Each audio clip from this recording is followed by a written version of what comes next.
Well, hopefully we got it fixed. Hopefully. Jen, is it up on YouTube now? Yeah, I see it now. It's good now? Okay. I don't know what Yep. happened. Did it start another stream like it did the other day? No, there was. I checked that first. No, there just wasn't. I assumed you fucked up first. That was good. Yeah, that's good. I did. Yeah, that was my first assumption. All else fails. Jay fucked up again, but it's working. So. Twitch probably went down, but then it should be back now.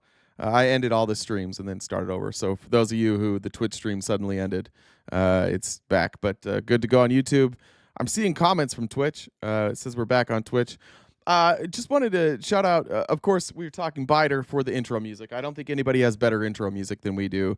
10 out of 10. If you do need intro music for anything, highly recommend Bider. And Bider's probably here in the comments. Raise your hand, Bider, if you're here. The kid shits to our house. Sorry, I got distracted. Bider, if you're here, raise your hand. I was just reading. Mama B says, dude, I think RTP sent the kids shits to our house. My daughter just sharted. We had another shart this morning. She's my daughter is very sick and her mom is very sick too. So they are currently quarantined and I am on call. And so if something comes up, we got fevers. My daughter is not she's not tough. I'm just gonna say she's not tough. She's not really tough at all. And so a headache and she's going to let us know about it. So if I do have to leave suddenly, it's probably not an emergency, but it's probably my daughter making me think it's an emergency. Nintendo and Voss. Yeah, that's a good. Yeah, with Bider's music, it is Nintendo. That's kind of where it is. I wanted to, by the way, Ash made this graphic for us in the back. I just wanted to offer this as a service while we're going. We are going to open up stories. If there are people who have lost their job due to Doge cuts, or if they, somebody in their life lost their job, and there's a story that you want to tell, and maybe you don't necessarily want to share your name or your information, you can message Jen on Discord at JenDub1. We will not share any of that information with anybody. We won't tell anybody who it is. You can come up here anonymously. We won't show your Discord name. We can bring you in without having to show your name. So if there's people that want to share stories at any time during the live, please feel free to jump in. And also, we're taking debate requests if there's people that want to discuss the ideas. I do believe that the things I say should have pushback. I do, and I think the more we debate those things, the more likely we are to come to the right answer. So there we go. So if you have somebody, you're welcome to come up.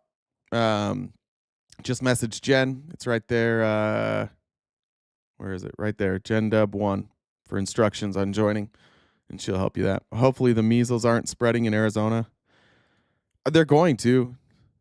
I mean, look, I think we talked about it yesterday. I never remember what I talk about with you guys versus just other people, but we're so cooked when it comes to deadly diseases. Like that could, and fortunately for the demographics, but unfortunately for me and my friends who I love very much, it's most likely going to affect red areas.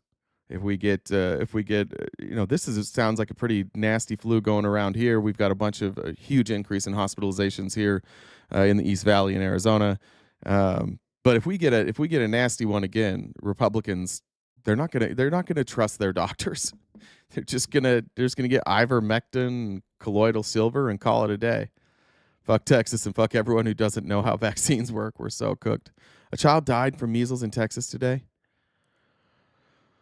Ooh. How old?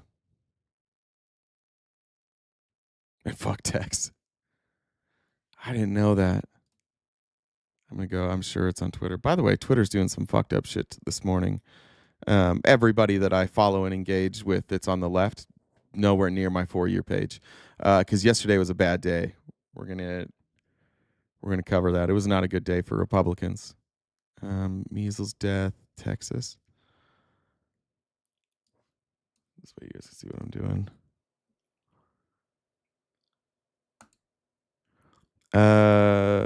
It's reporting the first death from measles in the ongoing outbreak in the South Plains and Panhandle regions. South Plains. What's South Plains? What cities is that? South Plains? Where would that be? And the Panhandle, that's is Panhandle. Let's see. Is this the Panhandle up here? Is this the Panhandle? What's the Panhandle? South Plains would be what, San Antonio?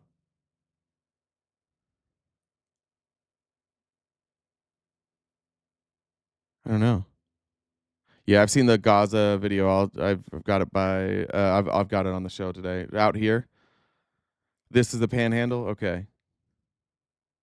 Or you're saying like this is the South Plains, like Midland, Odessa, Lubbock? Okay. Well, yeah. Want to guess? Yeah, I'm going to guess you have massive unvaxxed populations compared to other places. The school-aged child who was not vaccinated was hospitalized last week and tested positive for measles.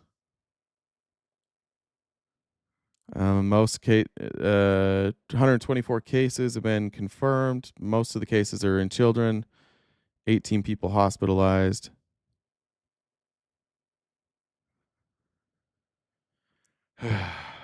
Makes me nervous to send my daughter to school with a bunch of these right-wingers. All right. Well, great. Here, I'll show you some good news instead. At least Trump's on the scene here. This was airing on Fox News. I don't think yesterday. I think the day before, but I missed it on the show. Go ahead and roll it. So this near miss that's happened at Midway Airport. Stunning video showing the Southwest Airlines flight dodging a small plane as it crossed the runway. Watch this. Just as the larger aircraft you see it right here? Was coming in for a landing. Let's watch this here. Right back up. Goes around. Look at that. Oh my goodness. Wow. Talk about an incursion into the runway. Jesus. Somebody, and I would imagine it's the small plane, is going to get an earful. I don't even know what to make of this. I'll just mute it. We don't need to hear it. But I don't even really know what to make of these types of videos. Like, do I think this is Donald Trump's fault? No, probably not. Why is it happening so much more now? I don't know. Did we cut FAA? There is like this thing in the media, and we have to be careful about this. I think a good example is like COVID. When you see videos of an athlete like collapsing or something like that, and they show that video and they show it over and over, and it makes you believe that something is a bigger issue than it is. Like maybe this happened a lot before. Maybe we had close calls like this all the time and we didn't hear about them. But what I do know is that they're not able to fix it. Whatever's going on hasn't been fixed. And Elon's basically now just saying like he's going to take over the FAA. That's his plan. He'll make it safe. He'll make it safe. Once the airplane crashes, he'll have some sort of component to catch the airplane on its way down. Not so the people survive, but so that they can reuse the fuselage. Where every airline is just going to be Spirit Airlines from now on. Just like you get on and you hope. Again, I'm flying in April, and I know that like statistically I'm safe, but I still am not excited about it because now that's in your head. I don't know if anybody remembers flying like after 9/11. It was just that thought was in your head all the time. It's not like it kept happening. It's not like it happened to everybody, but you just think about that all the time. And that sucks. Like that's not a fun way to fly. That's not an enjoyable way to live. They got to do something about this FAA. I don't know what they're going to do about it. Maybe this will fix it. Maybe the problem in this country is that there's just all these rich pilots sitting in other countries with nothing to do, like multimillionaire pilots, and that's probably why we need to bring in some multimillionaire pilots. Is there a way that we could bring in multimillionaire pilots from other countries? Trump's got a solution. We're going to be doing something else that's going to be very, very good. We're going to be selling a gold card. You have a green card. This is a gold card. We're going to be putting a price on that card of about $5 million, and that's going to give you green card privileges plus. It's going to be a route to citizenship, and wealthy people will be coming into our country by buying this card. They'll be wealthy, and they'll be successful, and they'll be spending a lot of money and paying a lot of taxes and employing a lot of people. And we think it's going to be extremely successful. Never been done before or anything like this, but it's something that we're going to be putting out over the next, it's dumb. You say 2 weeks out? It's never been done before because it's fucking dumb. This is the shit that you do when you are a new country, like you just started, and you're like, damn, there's no reason for anybody to come here. In fact, this happens. I get ads all the time during COVID. I don't see them much anymore, but I was always getting ads from like, come live in Muncie, Indiana. We'll give you $500. And you're like, what? Or like, and pay your relocation fees. Wait a minute. Why would Muncie, Indiana be running ads to pay me to move there? Oh, because nobody wants to live there. And like they had lost some industry, so they needed people to come in, and they needed people who didn't necessarily need a job, but people could move into Muncie, Indiana, who worked remotely, who could bring tax revenue. And they're like, well, if we bring these people in, we can increase the tax revenue. Is that the plan? That appears to be like Trump's plan now. A part of his plan to justify this massive tax cut that went through is he thinks he's going to sell green cards for $5 million and just call them gold cards. Say a couple of words. Yeah. That's insane. Like this is brain dead politics at its best. This is no different than the time I spend sitting around after a round of golf with my Republican friends, and they just say things like, dude, what if we just got rid of the fucking government? And it's like, it's fun. Like, it's fun to talk about. It's like, yeah, maybe we get rid of the government. And if you stop there, it's fine. If you're like, yeah, I don't need to pay taxes, you don't think about, oh, what about the roads that I drive on? What happens if me and my neighbor have a dispute? What if he tears down the fence in our backyard and he moves the fence 5 feet into my backyard? Well, if I don't have a government, how do I combat that? Do I have to kill him? Is it a duel? Is that the only way to do it? And then once you get there, it stops being fun. Trump's on the part where like it's fun, and that's where Republicans live. They just live at this part where like it's all surface level, it's all fun. Once you get past what he's talking about, so how many people do you think have $5 million to buy this? And what is their impact going to be on the American economy? It's insignificant.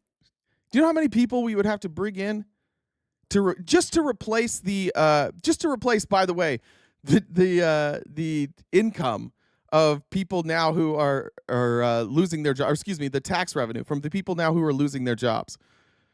Because not like we cut jobs, but that means we also cut taxes. Like we cut tax revenues. All these federal employees, they pay taxes. So as we cut down that budget, yet we also cut tax revenue, which is fine. I would say that obviously the tax revenue is not going to be more than the wages that we cut, but there's just more, right? Into the local economy there in Washington, D.C., that's going to dry up. In Kansas City, that's going to dry up. What are you going to do with all these people? What's the plan? You replace them with people that have $5 million? These plans don't even make any sense, honestly. Do they make any sense to anybody? Has anybody heard like a coherent strategy from the right? I know what'll fix it. Georgia. Georgia always fixes things. Let me show you. This is Steve Bannon.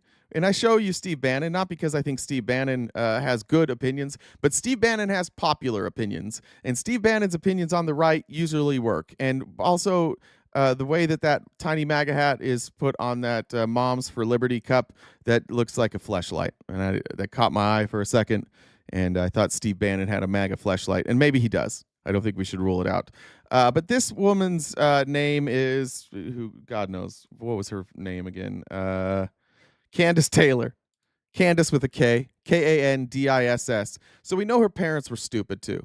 How do you spell Candace? Well, can is Kan, like a can of Copenhagen, and dis, like this can of Copenhagen. Candice. That's how we'll do it. We're going to spell it Kandiss. And it's no wonder that this Georgia belle, this intellectual giant from the great state and the highly educated state of Georgia, is running for Congress. And does she believe that the earth is round? She sure doesn't. She sure doesn't. This is a flat earther. And MAGA is trotting out flat earthers now to run for Congress. And you might think like, yeah, right, they're not gonna put in a flat earther in Georgia. And I would give to you Marjorie Taylor Greene. I would just, as Exhibit A, here is Marjorie Taylor Greene. I don't know if Candace Taylor's dumber than Marjorie Taylor Greene, but she's certainly might be smarter. Like her sentences make sense. Here's Steve Bannon with the future of the Republican Party. Oh, we're going to win, Steve. And I don't know that they're ready for me. I don't know that they're ready for what I'm going to come at them with. And I don't think that they're ready for the big donors that's already called and committed. And we're going to come. We're going to raise a lot of money, and we're going to be in this fight, and we're going to fight to win. And I have Democrats that are going to support me because they know that I represent Jesus. And you got to remember. Why? I represent Jesus. No, you represent Florida. You half a rotted acorn. What are you? I represent Jesus Christ. He is my Lord and my Savior. And that's why people vote for me. Sully, thanks for the super chat. What's the difference between a snowman and snow woman? Snowballs. Charles, thank you for this super chat as well. I do believe my Venmo is still down. As far as I know, Jen tried it like a couple hours ago. I've not received a reply from Venmo. Also, what in the hell? Every time I open up PayPal now, they want to sell me something. Knock it off, PayPal. That's weird. There we go. I'm gonna guess it was our good friend from Iceland, Asta Sophia. Good morning, Asta Sophia. Good to see you. Sorry guys, I should have had this ready to go before. And Tony says, "Do you still love me?" Oh, I saw your.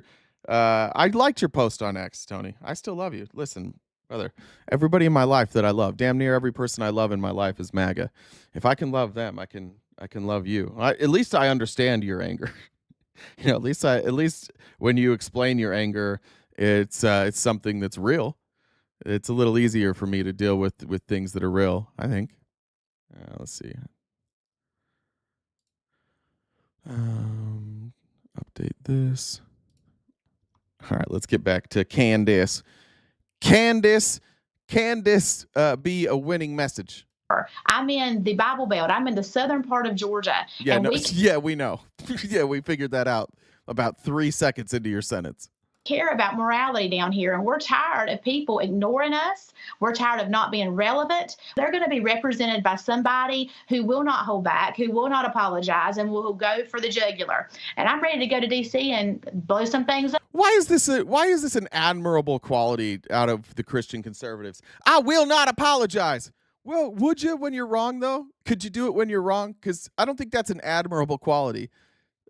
I'm a person who never admits that I'm wrong, and I never apologize for anything because I represent Jesus.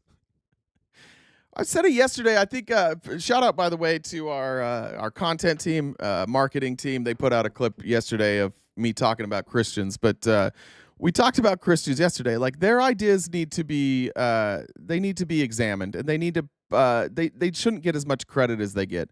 They shouldn't just be allowed to uncheck. See how I'm growing right there? I did that at the same time.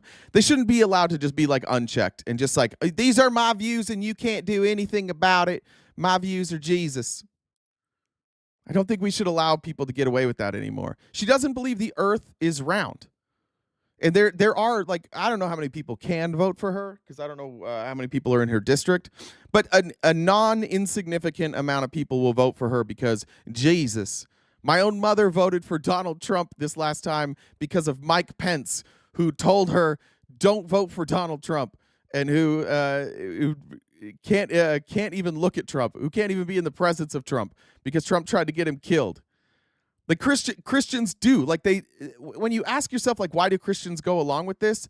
It's because, like, republicanism actually matters more to them than their Christianity. They just don't really know it. Right? When they say, like, I stand up for my beliefs, what does that always mean? What does it always mean when they stand up for their beliefs? It's always like, I believe that these people should not have rights, and I'm standing for my beliefs as a Christian. Those aren't really your beliefs, though. Nowhere in the Bible does it say that if you're gay that you don't have rights. Doesn't say that anywhere. Unless we're going to take it real figuratively, and then we got to start killing people for the stuff that they wear, for the fabric that's on their bodies. It's just always to justify bigotry every single time. Tony, thank you for the Clandis. I like that. B. Nate, good afternoon from Florida. Good to have you here. Good to have everybody here. All right, Clandis. This is the new Clandis. Candace Owens will be thrilled to lose that nickname. While prices are not, while prices aren't changing, while grocery prices remain high, egg prices remain high.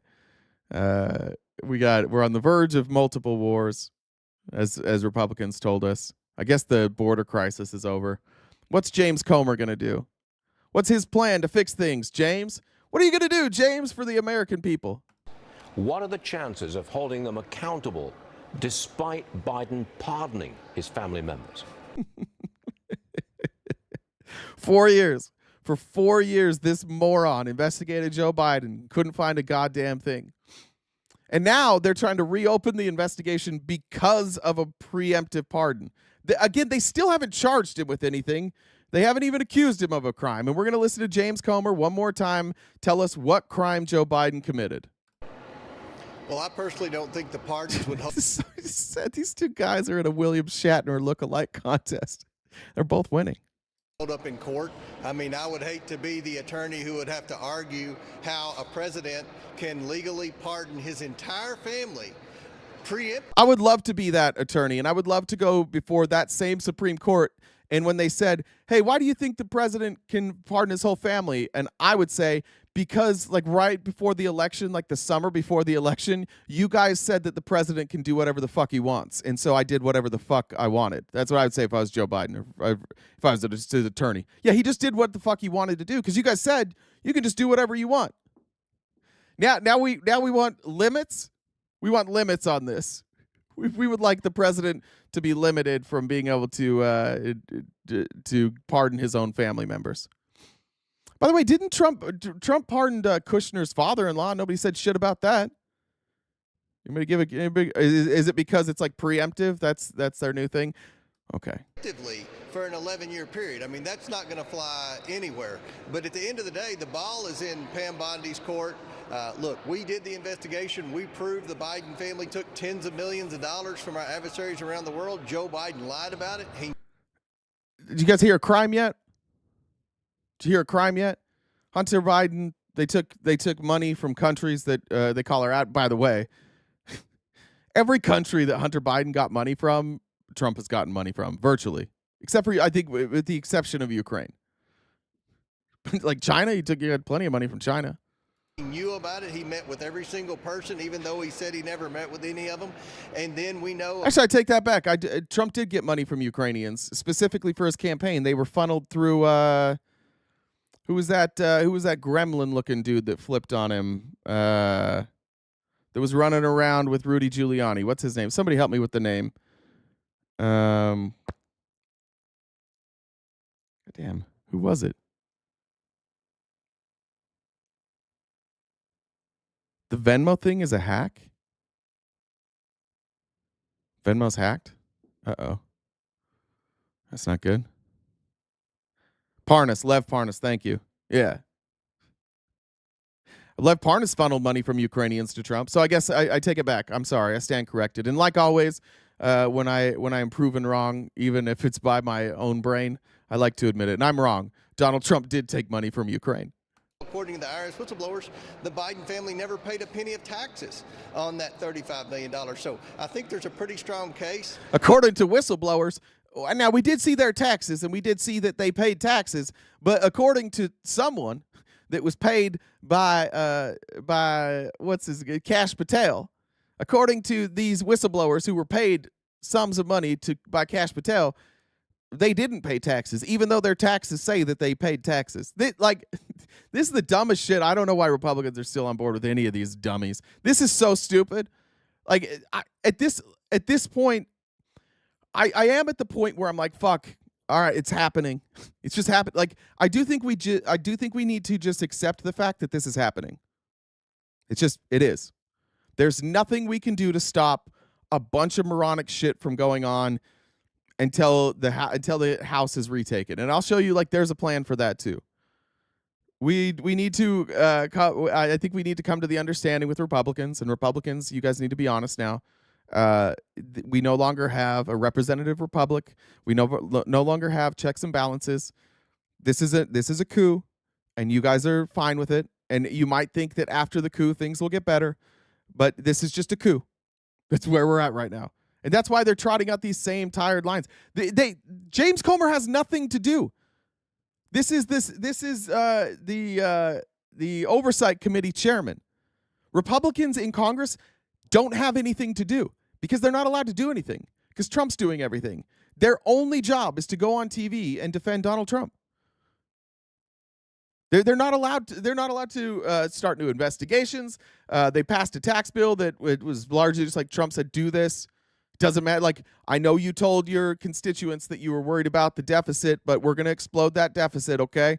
And you guys are just going to go out there and you're going to tell your constituents that it's okay. And they're like, okay, sir, we'll do it. And Comer's like, hey, I'm kind of getting tired of this. Can I go back to shitting on Joe Biden? And Trump's like, yeah, do that. Do that for a while. Go shit on Joe Biden on Fox News for a while. They'll take care of you. For the Trump Department of Justice, if they choose to go there. Do you know whether or not President Trump is on board with pursuing the Biden family? I have no idea. I think that's a question you'll have to ask him. I support whatever decision Donald Trump makes. Somebody said, I hope Rachel Maddow's right. They're too stupid to get it done. It's really not about them getting it done and being smart or stupid. We're reliant on Republicans, the constituents. We already know that everybody in Congress is going to go along with it, with a handful of exemptions on the right. And they don't need 100% of Congress. 90% is fine. Even if they can't win votes, it doesn't matter. It's really going to boil down to, like, do we have people in this country who are willing to stand up and be like, nah, like, I know this is my side, but we're not going down this road. Here's Roger Marshall on Fox News again, because this is all they do, or Newsmax. This is their only job. Their only job is to go run interference for Elon and Donald Trump on TV. If it's not, tell me what else they've done. What have they accomplished? They just passed a budget explosion bill. What else? If I was Elon, I'm asking him to double down, not go slower, double down, and we're going to correct the pieces as we go along as well. Think about what Elon did with Twitter. He fired 80% of the people when he took over Twitter. He changed the name of it, and now today it's worth twice as much as it was before. So Elon has proved he can do this. What? It's worth like $8 billion. He paid 40. He thinks that Twitter's worth $80 billion. What's it? Let's see. How much is Twitter worth? Let's look right now. Or X worth. $9.4 billion. He bought it for $44 billion. It is not doubled. They can't do any math at all. It's worth $9.4 billion, about 20% of the original valuation. Woo-hoo-hoo-hoo. It's going great. This with large organizations. He has the president's trust. He's working day in and day out with the president. We're going to sit down with him tomorrow and go. And so far, he's implemented a lot of. He's going to tell us what to do and what to say. And I'm going to repeat those same dumb bitch talking points like I did today, where I said that Twitter has doubled. It's a fucking coup. Look. I don't know what else to tell you. It just is happening. I feel kind of like a shithead today, but if I go to my following page, I don't know any of these people. I got BYU Sports. I don't know who I don't know these people. I don't know these retweet people. These are nobody I engage with. If I go over to the people I engage with, it's just Sean Ryan and Laura Loomer. I repost and bookmark hundreds of videos a day from left-leaning creators, and nothing. Twitter's it's not happening. And this happened this morning. It all changed this morning. This is how it usually works. I go here, and it's to my For You page, which doesn't work because it's Elon just force-feeding me shit. And then I go to following, and I've got Aaron Rupar and is it Austin? There's a couple other creators that I follow that just like I know I'm going to have clips every single day. And I have to go search them. It's just gone overnight in the worst possible time. Finally, we got some ace in there. And what is this? An hour in the cabinet. This is from this morning, 20 minutes ago. It's just a coup. And this guy's doing it. And he still has these people out there, Republicans, going out and running cover for him. And Joe Rogan, this is a free speech platform. It's the least free speech platform that exists. Every other platform is more free speech than Twitter. It's the least free speech. But we live in a world where whatever Republicans say is true and whatever we say is false. That's where they live. It's doubled in value. No, it hasn't. It's down 80%. 80% value lost. It's doubled. And you're going to hear Republicans say that all day. It's just, this is it's the dumbest coup, but we've got the dumbest people. The dumbest states, the least educated states, they love this shit. They live for it. They just want to show up and be told what to do. The things I've suggested just yesterday, the president instituting transparency for hospitals and what and their procedures was something that we've been working on with Doge and the president. So full speed ahead. Let's make America great again. Yeah. You're not. What do you mean full speed ahead? You guys are sitting around twiddling your thumbs. This is not speed. You're just sitting there. Here's more of the coup. Here's Caroline Leavitt, and listen to this spin. Here's what they're doing with the press or White House press room now. As you all know, for decades, a group of DC-based journalists, the White House Correspondents Association, has long dictated which journalists get to ask questions of the President of the United States in these most intimate spaces. Not anymore. I am proud to announce that we are going to give the power back to the people who read your papers, who watch your television shows, and who listen to your radio stations. Moving forward, the White House press pool will be determined by the White House press team. Legacy outlets who have participated in the press pool for decades will still be allowed to join. If we let them. Fear not. But we will also be offering the privilege to well-deserving outlets who have never been allowed to share in this awesome responsibility. All right. Now, I want to pause it there. It is an awesome responsibility, which is why historically, they've limited who is in there. I liked that she said that.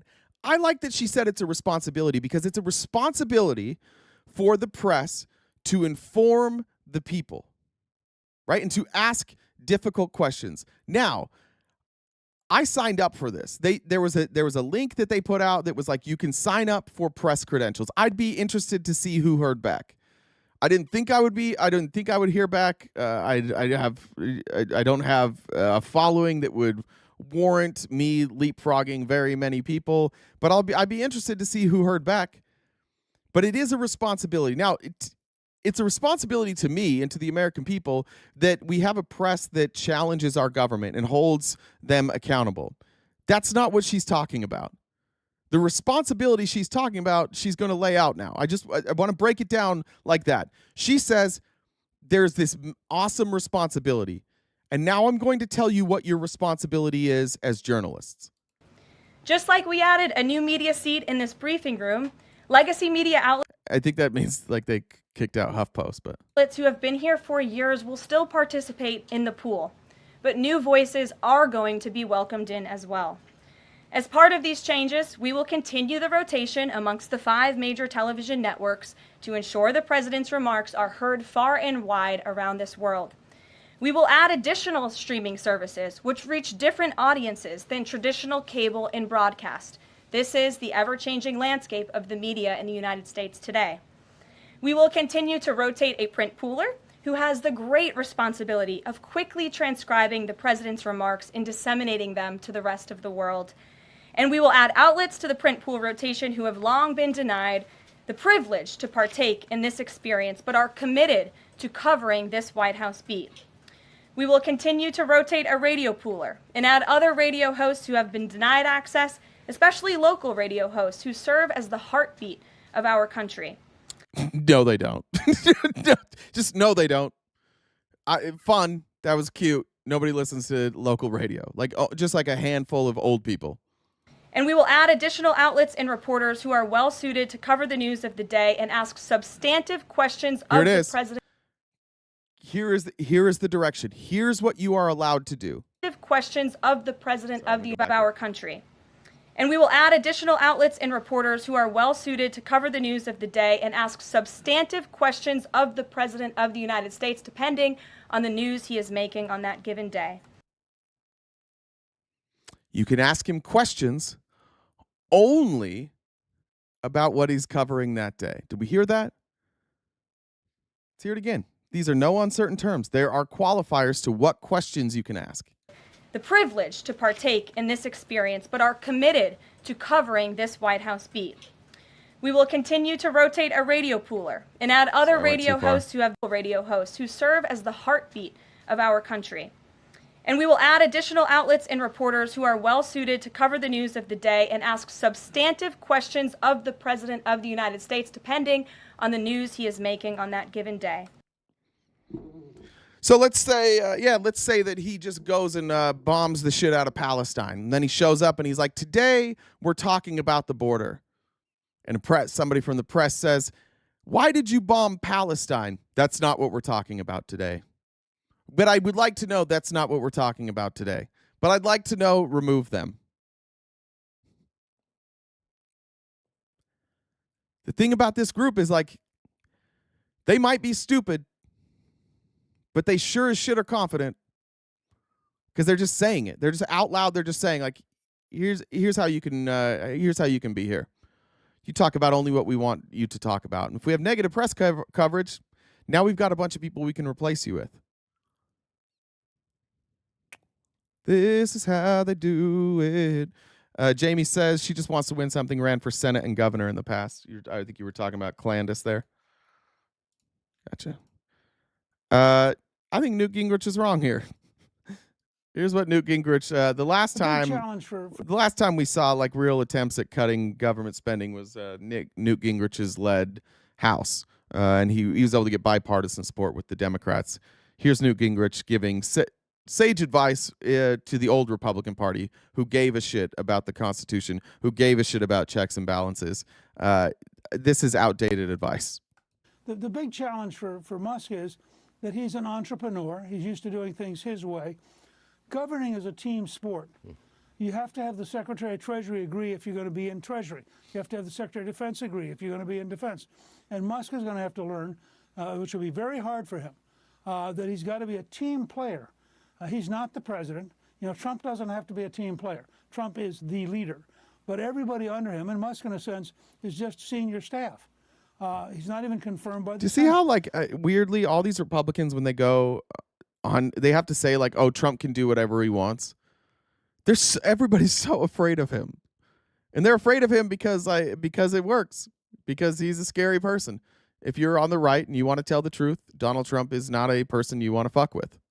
So he has to have some sense of respect that Trump has put together a very strong cabinet of very competent, powerful people, and they're not going to get run over. Powerful. They will collectively take Musk on if they have to. The big. Will they? When? When are they planning on doing that? When somebody planning on stepping up and talking to Elon Musk? He was in the cabinet meeting today, despite the fact he's not a member of the cabinet. I don't know what that is. I want to remind you something, because Jenna Ellis sucks.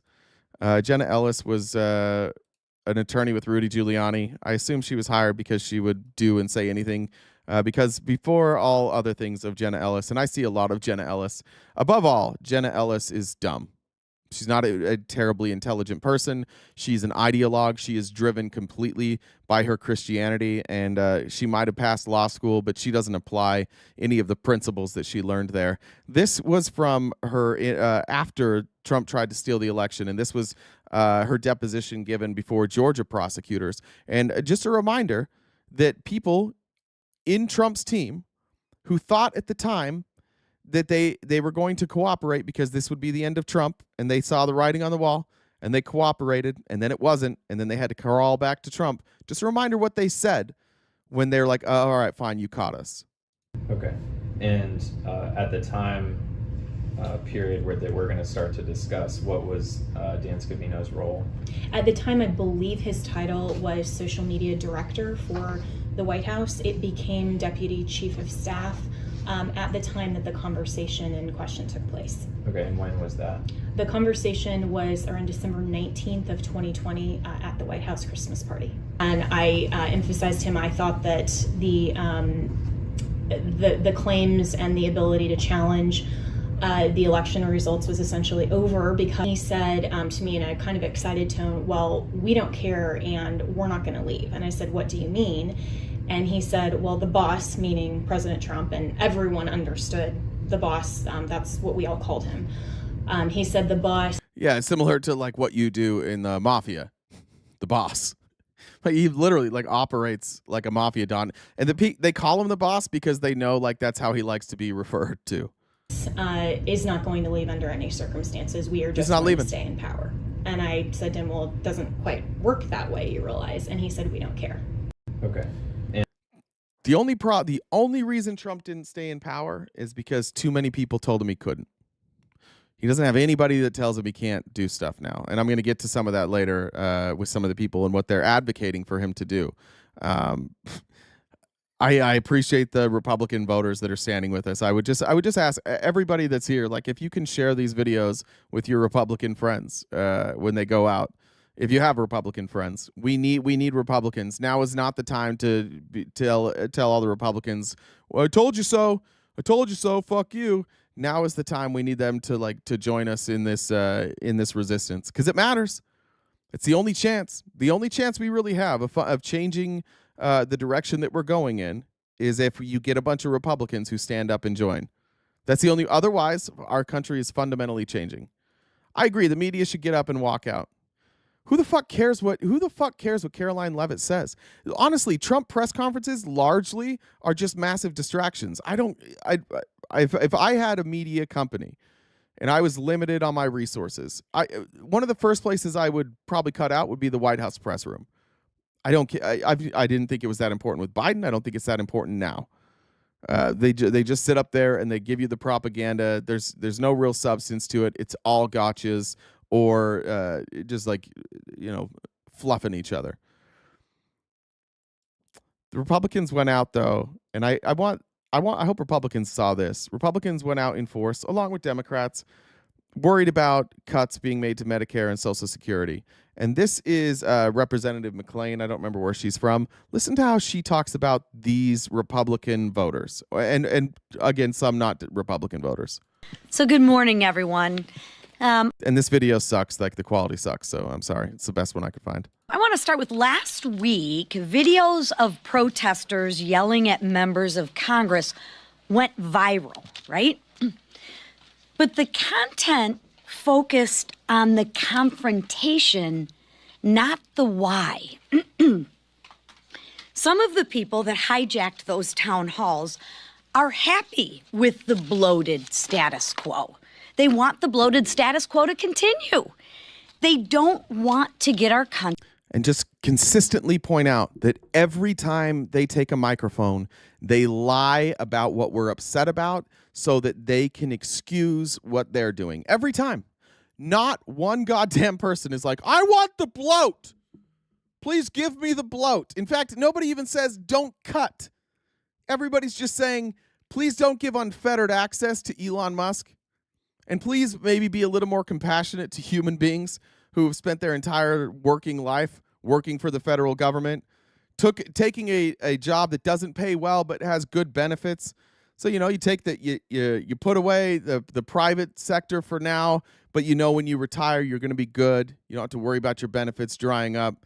People who have sacrificed, some people have sacrificed better paying jobs just to work for the government because they felt it had meaning.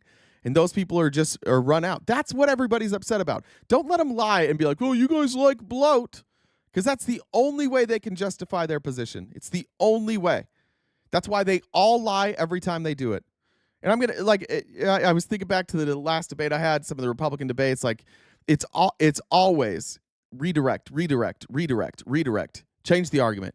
Are you saying, that's a Republican favorite line, so let me get this straight. You're saying, and then they're going to say something that you didn't say. Country back on track. Yet Democrats are soliciting sob stories from bloated bureaucrats with six-figure salaries. Give me a break. Now. the fuck have you done with for your six-figure salary, huh? Nobody knows who you are. What about you? Oh, this is the Free Dumb Caucus? They don't do anything.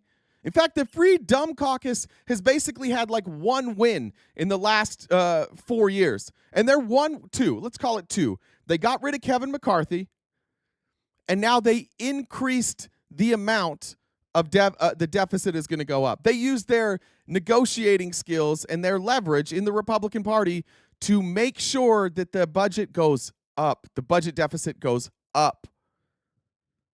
These are the most fraudulent, phony people in government. And look, I actually think, swear to God I think this, I actually think every member of the Freedom Caucus thinks they're cutting spending because they're that dumb. Every member of this caucus is a legitimate dumb person.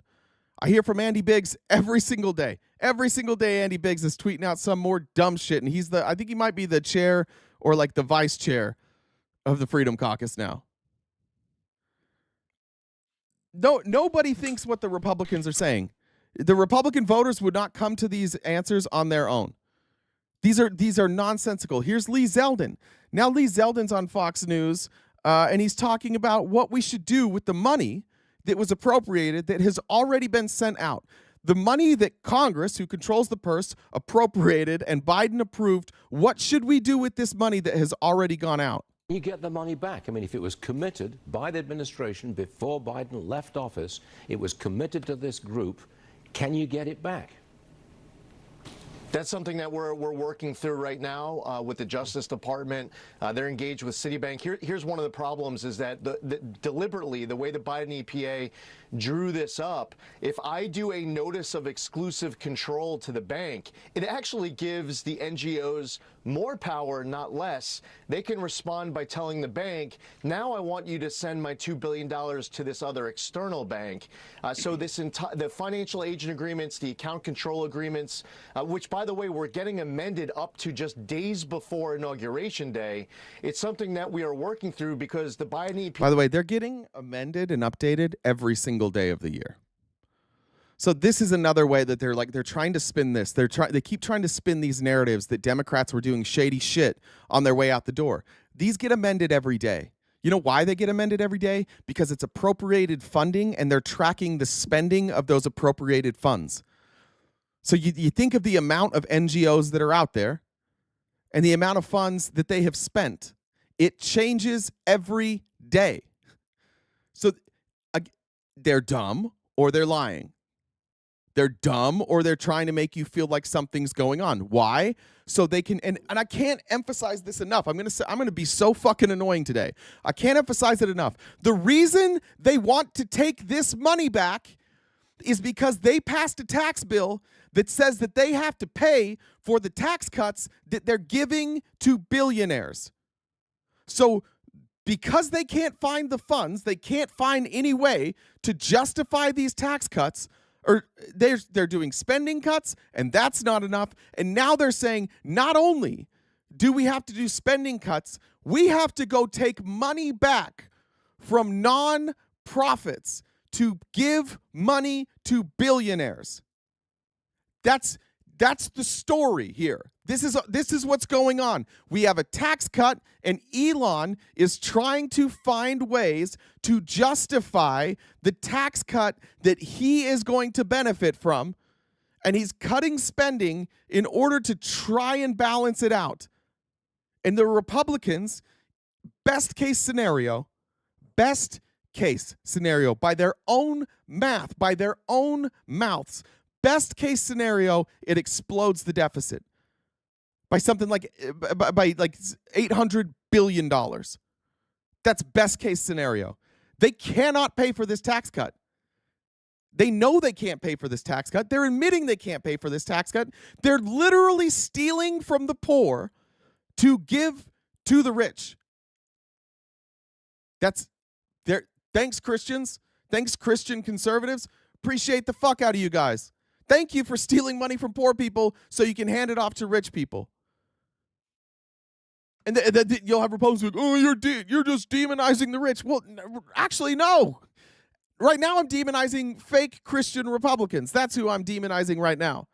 fake ass Christian Republicans who think that Jesus would have been like, hey, look, you guys gotta give these billionaires a break. And they're like, well, we can't because we keep feeding poor people because we live in a society where Elon Musk's entire future generations will never go for without anything. They'll have whatever they want for generations. And there's also people starving in the streets, and we can't figure that out. So I think what we should do is give a tax cut to some billionaires. That'll fix it. Well, wait, we're spending too much. That'll explode our deficit. Well, we could cut spending. Who should we cut the spending for? Poor people. Should we cut it from Elon's project? No. Should we cut funding for big oil? Big pharma? No, thank you. So who are we cutting it from? Oh, how about people who are dying, who desperately need a bar that's made out of paste that tastes like shit, and it's the only thing that can keep them alive? Let's get rid of that. Let's get rid of that because Elon needs a tax break. Well, how's he gonna, fly to another planet without a tax break? I don't know. Telepathy. Thanks, Admir, for the super chat. Appreciate that. I mean, that stuff is important. Clearly. Yeah, So, I didn't think about that. He's probably got like child 14 through 17 hatching somewhere. That costs money too. Ew. That's gross. All right. So interesting. So I have an update for our calendar update. Turns out we actually went backwards a little bit. Some of the subscriptions that we had on YouTube went down. So we're currently sitting at which we assume are gift. I looked What? at it. It looks like those were mostly gifted subs, right? Yeah. The fall off, yeah. So those went down. So we're what did I say? I don't did I not update my number on my spreadsheet? It was at 112 or 212, excuse me. 212 on YouTube, 185 on Twitch. So 397. So we're back over needing 100 right. We need 103 more for us to get our calendar. So Jay's probably happy about that. But I'm a little disappointed. Just gonna say that. Guys, it's okay to disappoint Jen. It's no problem. It's really not though. And then also the gift goal. Like I mentioned, every day, top left-hand corner. This is our job. We need to hit that goal so that we can pay our bills and feed our kids. Kids eat a lot. So Venmo's not working. So Cash App, PayPal, Super Chats. That goes towards the gift goal. If you could help us out, do that. That would be fantastic. If you're watching on YouTube, please hit the heart. Please like the stream. We also are putting out videos on a regular basis. So if you guys could go check out our videos, leave a comment, that helps support us as well. And then Discord, if you want an invite to the Discord, any mod in either chat can get you an invite link, or if you want to DM me, it's on the back of the screen, Jen, JENN, Dub, DUBB, the number 1. And I can get you an invite if you want to join there as well. So I think that's what I've got for us right now. Last night, someone broke into my house and took a dozen eggs. Oh no, that's a couple $100. It should, yeah. I think that should be a felony with how much it costs right now. Not in California. You can steal anything in California. I mean, seriously. But they left a saucepan filled with warm water. Please believe it was poachers. Stupid. Nathan, how many followers on Twitch before you can run ads? I don't know. I think we run ads. I don't know. Jen does all that. Oh, thank you, Tom. That's cool. Thank you very much. All right. Here is Scott Jennings. Scott Jennings is struggling to even defend this at this point. Scott Jennings is doing the equivalent of closing his eyes and sticking his fingers in his ears in this. We got 3 minutes of Scott Jennings trying to figure out a way to just not believe anything he's being told. What you want to get rid of? We need a space program, I think. Wait, we're not talking about a space program. I'm talking about how Elon Musk, the wealthiest person in the world, is in the federal government making decisions about grants and about funding whenever he benefits from those things. He has people in a number of government agencies. yes, it is true, including the FBI, in order to find ways to gain grants and to make more money. And are you okay with that? Is that something you're okay with? Well, you're for cutting. I think you're for cutting, but you're not for cutting. I think you're full of it. B. Yeah, I'm full. Yeah. Oh no. No. Everything she just said is true. Well, I don't like that. Scott Jennings is running out of shit to say. No, I'm not full of it. I have sources at the FBI. He provides all sorts of services to the government. Just a second. We just talked about how he's receiving a grant from the FAA for Starlink right now. Okay. So to her point, he is receiving a grant right now in agencies that he has his hands in through Doge. That's actually what Trump said would not happen, but it's happening. Are you all saying? Okay. So now she points it out. This is what I'm going to tell you. This is how the Republicans do this now. This is just the only thing they know how to do because they're like Trump. They're not allowed to admit that they're wrong about anything because one lie unravels the rest of the lies. Because the problem is if you're like, why'd they lie about that? I don't know. I guess they lied. What else have they lied about? If you admit that Trump lied about something and Elon lied about something, you open the door to all the other lies that they've told. So Scott Jennings is going to try and get out of this. And the way that all Republicans try and get out of direct questions is by rephrasing your question with meaning but you never intended so that they distract you. And he does it good. He does well. He distracts everybody on the panel for a minute. He actually does it well. And then that's why you get Republicans watching this clip and be like, oh, he killed it. You have to hold their feet to the fire. You cannot allow them to change the question. You let them finish what they say. You don't react, and then you say, that is not what I'm asking. And then they say, well, what are you asking? Make them ask. That's what she's got to do now. That's not what I'm asking. Well, what are you asking? Here's what I'm asking. That the government should not be able to contract with private. Sorry, let me go back just a hair so we get the full context there. Doge. That's actually what Trump said would not happen, but it's happening. Are you all saying that the government should not be able to contract with private companies for services? No. Nope. No, that's not what I'm saying. In fact, what I'm saying is specifically, if you are a contractor, you should not be responsible for auditing the people who give you the contracts. You should not be able to audit the investigatory bodies that are meant to protect consumers from you. That's actually what we're saying. But I mean, he's good. I give him credit. He's good at this. He's good at it. But they have to change your argument in order to justify what they're doing. It's the only way they can do it. Government shouldn't be able to contract just not the people with you don't like. who are actually working in the government. He's not making the grants. He's not making the grant I worked in decisions. Congress Scott, too. that's an We had to obvious take ethics. We had to take That's an ethics obvious courses. conflict. You can't do it. It's a conflict. He's not making the grant decisions. How do you know that he's not making the grant decisions, I Scott? mean, they've said he's over not. at the FAA. How do you know? That's what they said. They said it. This is the part I think Republicans need to have their feet held to the fire. You need to ask again. Who said it? Who said that? Okay, how do you know they're telling the truth? Republicans need to understand that there is absolutely no transparency here. That's why they don't have any answers. There is no transparency. It is all trust me, bro. And it's all trust me, bro, from a billionaire, which is crazy. You become a billionaire because you're obsessed with money. Nobody becomes a billionaire just by like, oh, I don't really care about money. It's never happened unless you're just like born into it. That's how you become a billionaire. You're obsessed with money. And Elon is maybe more obsessed than anybody. Saying he's got his hands in everything in the government and his company gets a contract. That's a clear conflict. How do you know that he is? That's also you're alleging that he is personally writing the grants for himself. We played the sound. Again, lying again. Well, you're saying that he's literally personally writing the grants. Nope. She said oversight. She said this is what we're talking. We're talking about an audit. We're talking about oversight and conflicts of interest. And he has to change the argument again. No, so you're saying that he's actually writing the grant? No, I'm not. In any scenario, if this wasn't political, if you were just watching this discussion, you didn't know what they were talking about, you had no idea, everybody who doesn't know what they're talking about would recognize what Scott Jennings is doing. They would all recognize he's lying or spinning. Everybody can see what's happening here. And Republicans don't care because they're just trying to win the argument every single time.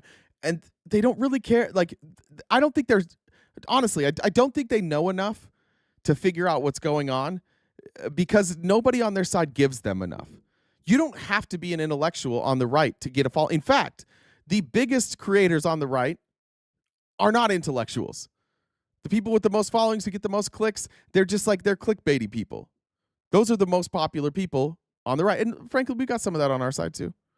I mean, I like Midas Touch. I think they have a lot of I think they have a lot of really good content, but a lot of their stuff is clickbaity, and they just dethrone Joe Rogan, which is congratulations to the Midas Touch. And somebody else beat Joe Rogan. Who else was it? I know Kelsey. What's her name? Kelsey's. Forget her first name. But somebody else beat him. I can't remember who it was. Was it Caller Daddy did once? But I don't know. I heard it yesterday. Can't remember who it was. Donald Trump was asked by Caitlin Collins about that exact scenario. He said it wouldn't happen, and it's happening. You're alleging that you two are alleging that he is in a government office personally writing grants to himself. I think that. See, she just did it again. Nobody's saying that, dude. Like, honest to God, nobody's saying that. And every Republican knows he's going back to the same shit. Just, I'm going to say it again to get out of this. How do you feel good about yourself if you're Scott Jennings? How do you go home every night and look yourself in the mirror and be like, I won. All right. That is a major allegation. Kylie Kelsey, thank you. Scott, Go ahead, but I think you're out of So just a second, because Scott, we're first of all, the kind of wild. If you're making that allegation, it's almost like a threat. I don't think that that's warranted in this situation. Ethics laws exist in this country, and they have for a long time. And they apply not just to people like Elon Musk, but just regular old staffers who can't go to a lunch and have someone pay for it for them because of conflict issues. So Elon doesn't have to write the check for himself, but his presence in the agency where he himself is receiving a benefit is a clear conflict. It's not an allegation of him writing a check to himself. It's pointing out. You just alleged he has a conflict. No. It is an allegation. It's just pointing out that generally speaking. A conflict is not an allegation, by the way. A conflict is a conflict. And you're aware of conflicts so that you don't have allegations. Words have meaning, Scott Jennings. Words have meaning. In the government, you are not allowed to oversee business where you profit. I don't think he's overseeing the FAA. There's a Secretary of Transportation. That's a basic principle of things. He doesn't oversee the FAA. And if you want to argue about that, then look, when you were serving in the government, didn't you have to take ethics trainings and sign ethics agreements that prevented you from doing that very thing? Are you alleging he's overseeing the FAA? Scott, okay, we're going to... See, just did it again. Are you saying? No, just hear the words that I'm saying. It does remind me of, somebody said it's like JG. It does remind me of debating JG. And every Republican who's like good at debate, the ones that Republicans think are good at debates, this is Charlie Kirk all day long. Just spin your words, and avoid talking about anything ever. We're gonna move on. You make an allegation. The Secretary of Transportation literally invited him into the FAA to oversee the thing that his company is now profiting from. Those are all facts that are out there. What do you mean? You said he's overseeing the FAA. That's what you're saying. Again, never said it. No, she said the person that's overseeing the They just gotta lie. They gotta lie, and it's hard to keep track of it. It really is. In those debates, every time I've had like a long form debate with a MAGA, I get gaslit both times that I've had along with Maude and with JG. I got gaslit into agreeing that I had said something earlier. I'm like, all right, maybe I said that and I misspoke. And then I go back and I listen to it. I'm like, oh, I never said that. But like they'll gaslight you so hard that you kind of just like give up. And that's what they're doing here. They're just like, fuck it. All right, fine, we give up. This is, I don't know. I actually don't really know what to make of this other than we're clearly living through fascism. It's happening. It's here. And we are now entering like the North Korea Hitler stage where you're not allowed to say mean things about the president. And this is Maxwell Frost yesterday on the House floor. The grifter-in-chief Trump and President Musk are openly using their public offices to enrich themselves to the tune of billions of dollars. So if we want to look at waste, fraud, and abuse, which I'm down to do, Why is there complete silence on the other side of the aisle about looking at the complete grifter that is the president of the United States and the richest man on the earth, which is looking into things like Social Security and different things like that? Why don't we investigate the real corruption? Oh, laugh at that. I understand. He said grifter in chief. Let's laugh about that. But now watch what Republicans do. Hold off. Point of order. I reclaim my time. Point of order. Mr. Chairman, point of order. Hold off. There was a point of order when you said. I also want to point out one more thing. Sorry to stop it every 5 seconds. James Comer is a fucking moron. Whenever there is like chaos, he falls apart. He doesn't know what to say. He stumbles. He has to have some guy in his ear the whole time. He's not a bright guy. I don't know why he's chairman of anything, but he's dog shit at it. Something. Who asked for it? Mr. Higgins, would you like to revise? So Higgins, and this has been cut out a little bit, but Clay Higgins was like, I don't believe that you can desecrate the character of Donald Trump by calling him a grifter, and the House rules say that we do not engage in personalities, which is, I mean, they called it the Biden crime family the last 4 years. They called them communist, Marxist crime family for 4 years. Now you can't say grifter? Your remark with respect to improperly identifying the President of the United States? Improperly identifying? Excuse me. What? I'll say President Musk and grifter-in-chief Trump. All right. Grifter-in-chief Hey, Mr. Chairman, point of order. Wait a second. If I wanted to challenge someone to a fight, they would know it. Thank you. Yes, Nancy Mace. Just got to get in there. I'll fuck somebody up. There was somebody asked if she was trying to fight someone. I forgot what she said, but it was cut out. But she had said something. They're like, "Are you trying to fight me?" And then Nancy Mace like, "I'll fight you." No, you won't, Nancy. Last time you had to go get Bobo. You're not fighting. Chairman, if Mr. Musk actually came here, then maybe the rules All right. committee I heard would no apply to disparagement him. of the But- I'll say something else. We'll save a lot of time. I'll say something else. Okay. All right.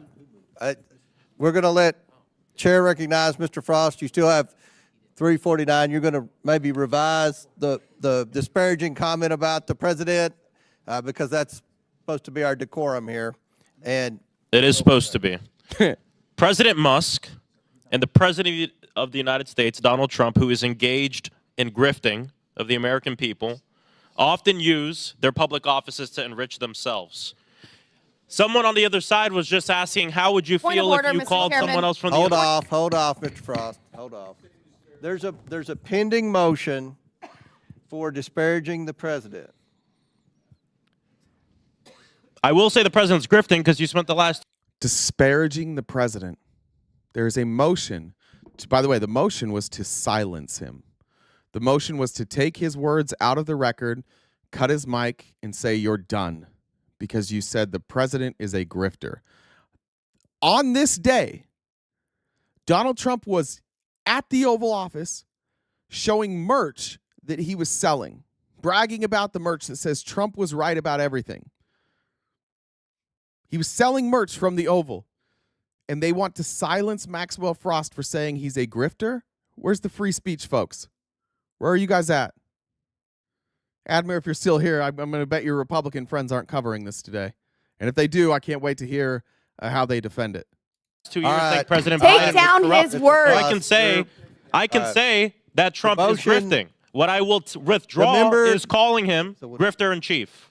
That is what I will The chair withdraw. sustains the point of order, and the words in question are ordered stricken from the transcript of this proceeding. So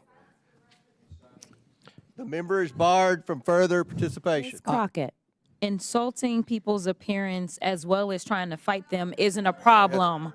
Point of order. It's a yes or no. But we're so sad. No. Yes or no. That our Yes or no. leader. Just skip her. We're so Skip her. sad. Skip her. You're My skip vote. her. Go to the next one. Go to the next The one. MSNBC anchor. Go to the next one. Don't count that. Go to the next one. Miss Rand. Nice joke. I don't know who that was. MSNBC anchor.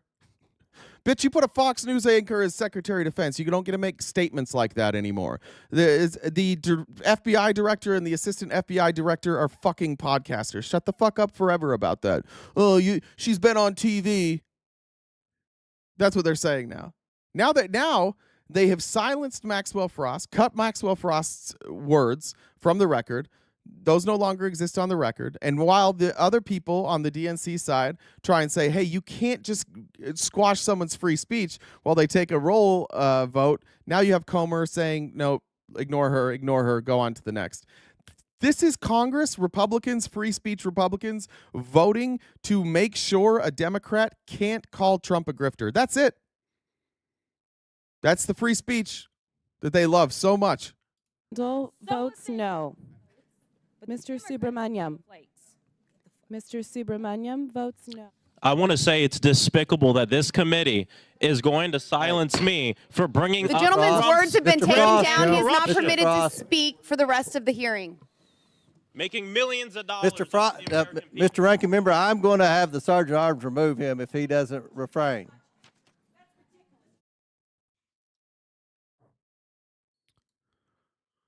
Does that feel like America? Jesus Christ.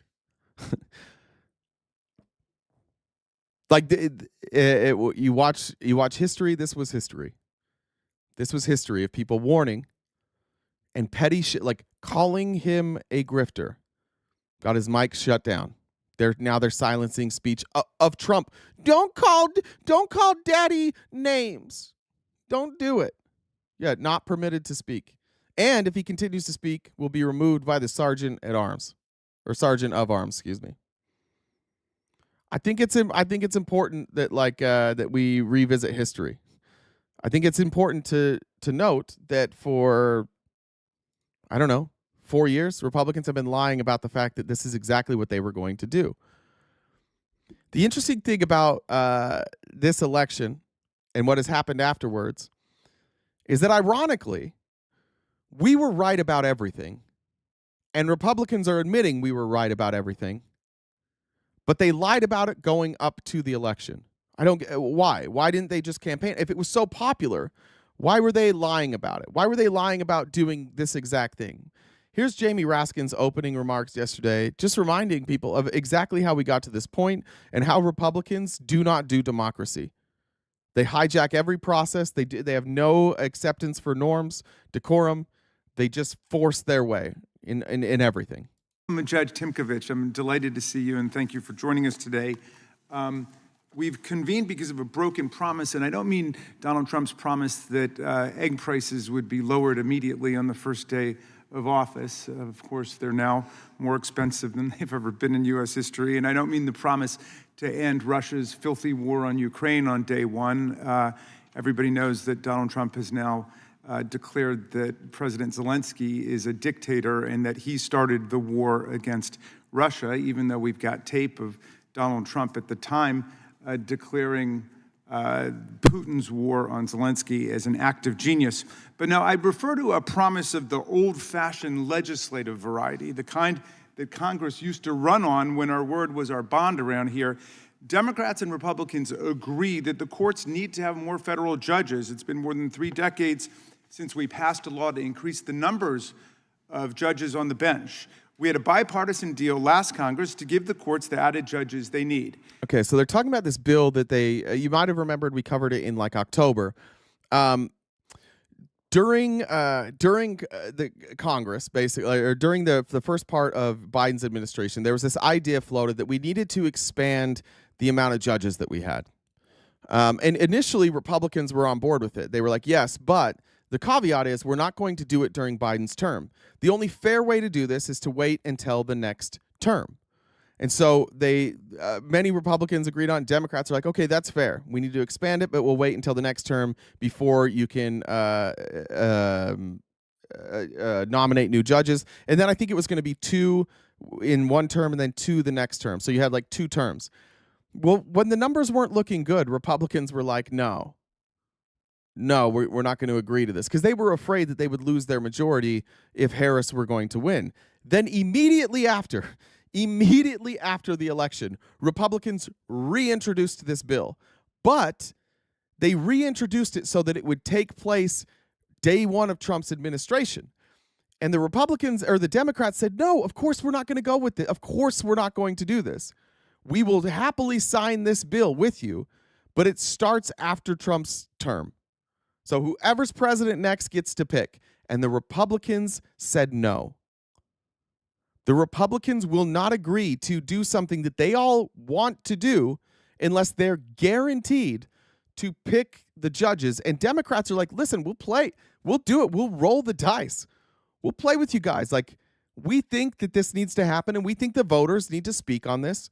And so what we'll do is we'll put this out there that basically whoever the next president is, they're going to get to pick 2 judges. And Republicans are like, no, we're not doing that. We're only going to do it if we can guarantee judges. Now, they already stole 1 seat. Remember, they stole Merrick Garland. They wouldn't even let a confirmation hearing happen for Merrick Garland because they said it's an election year. You can't put a new judge in during an election year. That's not fair to the voters. The voters should decide. Ultimately, Trump wins. Merrick Garland never gets confirmed. And then Trump is president. And with 3 weeks left, Amy Coney Barrett came up. Maybe it was 3 months. It's 3 something. It might be 3 months. I think it's 3 months. 3 months left. Amy Coney Barrett. And the Democrats said to the Republicans, hey, you told us we can't do this in an election year. You promised, Lindsey Graham. We have video of you promising that you would stand, like, that if this ever happened when you guys were in power, that you would stand against it. And he said, yeah, I lied. Yeah, I just lied. And now we have Amy Coney Barrett. That's how this works. They do not play by the rules. And it's important for Raskin to consistently point that out. It's important for Democrats to realize they're not going to play by the rules. And I think, like, we've got, even so, like, even speaking out, just that, like, they're willing to silence voices over calling Trump a grifter.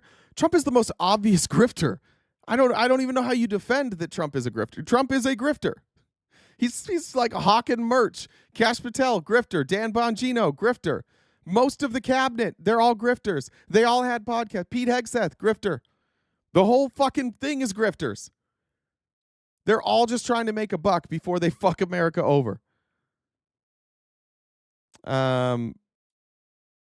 This was Caroline Leavitt yesterday. Dan Bongino was named the assistant FBI director, and here's her fake outrage and crocodile tears about what people are saying about Dan Bongino.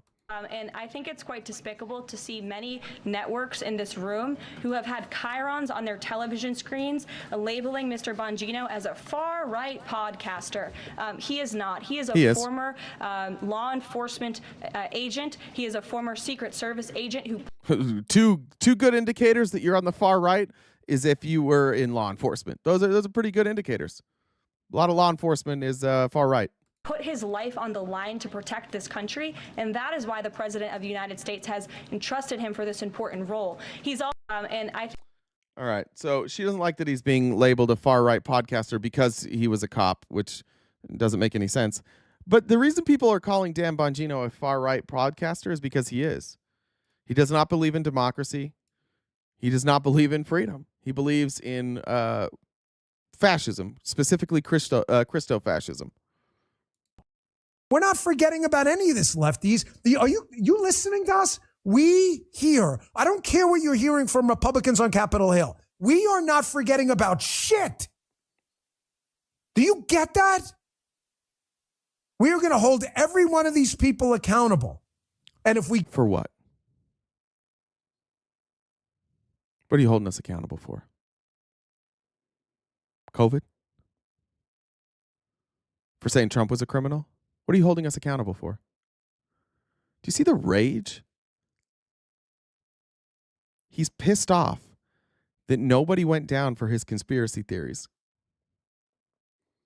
Now that's why he's mad. And now he's on a Retribution tour. He's upset about things that are real that he doesn't get to say aren't real. And now he's coming for us. We can't find politicians that'll do it, then we're going to find someone else. There is absolutely zero chance we are going back to normal. We're not forgetting about any of this, lefties. Yeah. We're not going back to law and order, says Dan Bongino. Let's make that psychopath assistant director. Here's some more Dan Bongino, just so we can be clear that he's definitely not a far-right podcaster with insane anti-democratic views. So this is what they're doing. This is why Clarence Thomas has been speaking out about the national restraining orders. How a judge in New York can give a restraining order for a congressional district in Wyoming is ridiculous. Clarence Thomas has been warning about this forever. This A. Muse on Twitter is talking about this lawfare too. How this Obama-appointed judge threatened Trump and his team with arrest if they don't restore every dime of funding that have been paused or canceled. Folks, my recommendation is Donald Trump. The judge can't really. Yeah, the judge basically said like, "Hey, this is against the law, and if you break the law, like what are we going to do?" So he's saying he's not pointing out that they're breaking the law. He's saying that how can a judge rule on something from New York in Wyoming? Easy, because the case was brought in New York, and the people of New York showed damages, and as the person who is accused of doing damage. You do that in the court where the accuser accuses you. That's how this shit works. You can't just do whatever the fuck you want to somebody in Texas because you live in California. That's not how it works. You can't be like, oh, well, I live in Texas, so only Texas can punish me. These aren't different countries. Okay, like this isn't you doing something in Russia and then coming to America and saying you guys can't punish me for running a stop sign in Russia. We're like, that's true. That is true. We have no jurisdiction there. There's jurisdiction.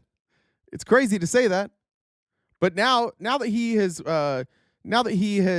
come up with this dumbass shit to be upset about, which is called the Constitution, which is called law and order, which is called our judicial system. Now that he's worked up in a rage about that in a way that he can't even explain it without saying like they're threatening. No. They're just doing their job.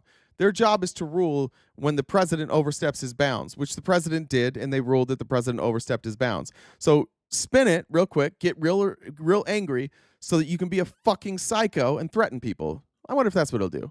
Paused or canceled? Folks, my recommendation is Donald Trump should ignore this. This judge is obviously not acting constitutionally at all. It should be ignored. Demand resuming all, but you can't order the executive to spend. I mean, you've effectively usurped the power of the executive. Now, it's not the power of the executive. It's the power of Congress.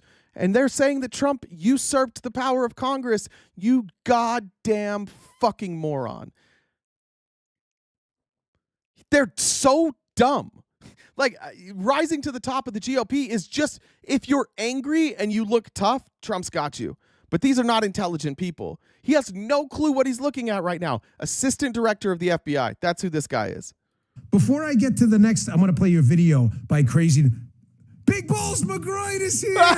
Testicles. I knew we had one. I got balls, I was guys. thinking about this on the Monday show. I've been thinking about big balls all day. That's all I think about is balls. We better have a Big Balls McGroin, or the McGroin Army's losing their influence, man. Thank you. You guys, I knew the McGroins would be there. Give me the Big Balls McGroin.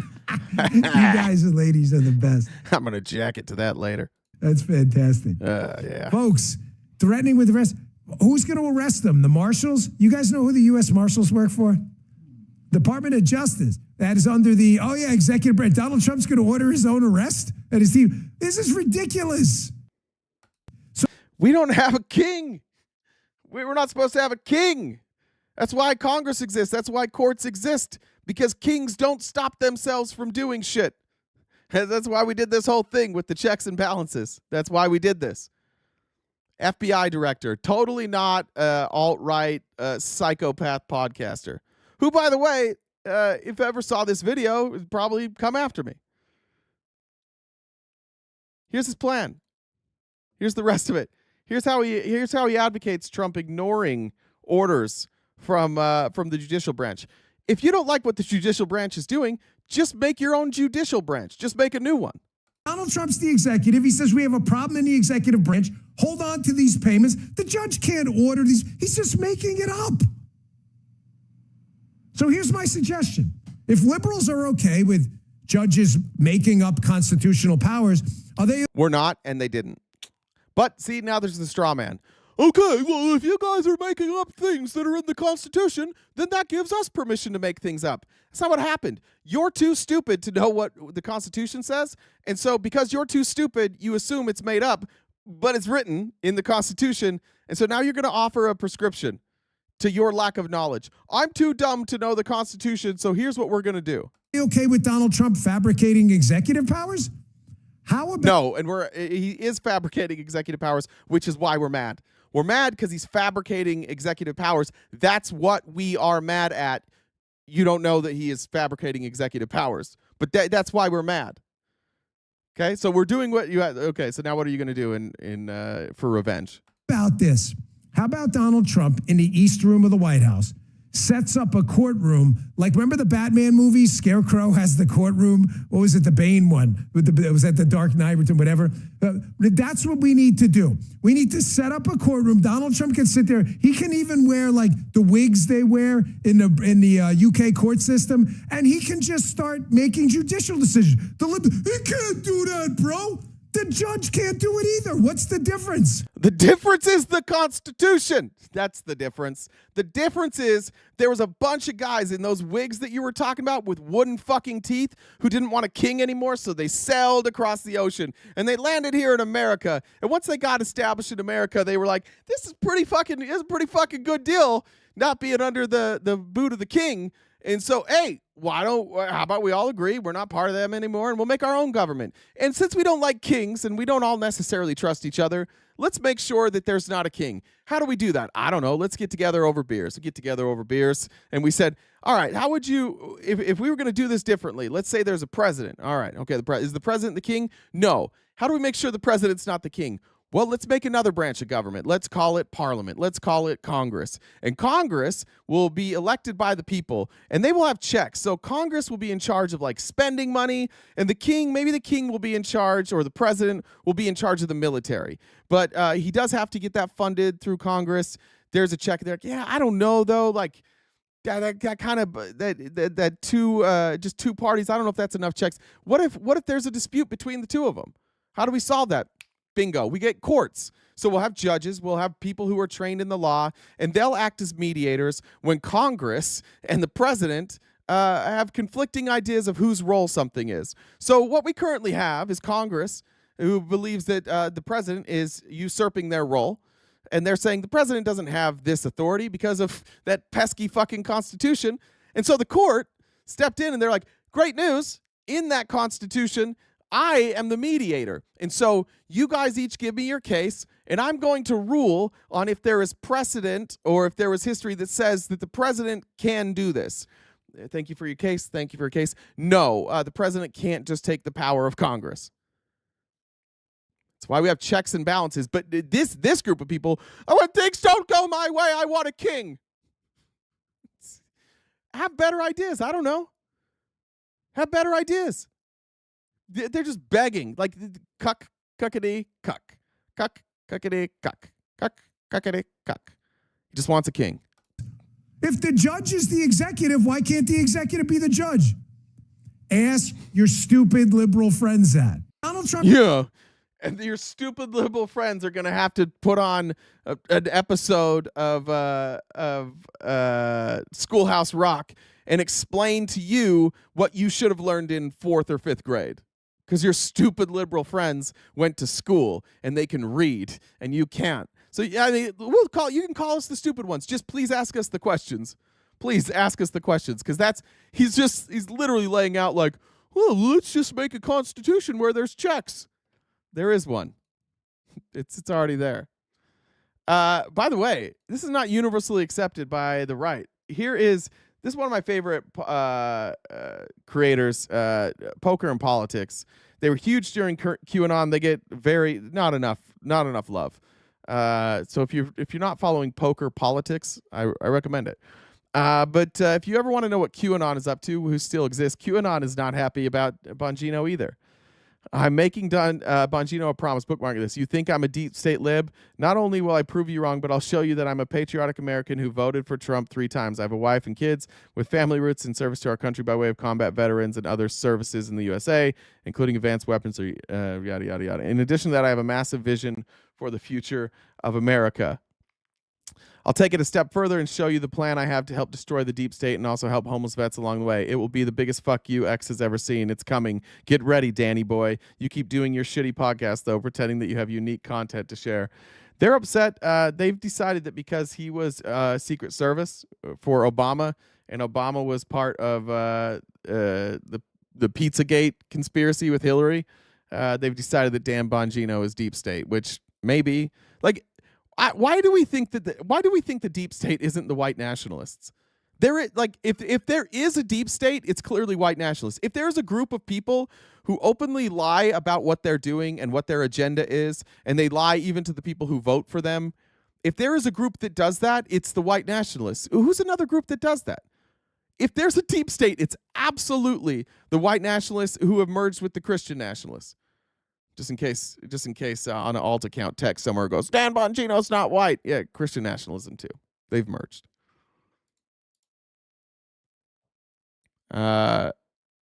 Here's what the former Trump-appointed assistant director of the FBI has to say about the appointment of Dan Bongino. Now, as someone who once held that role, CNN senior law enforcement analyst Andrew McCabe.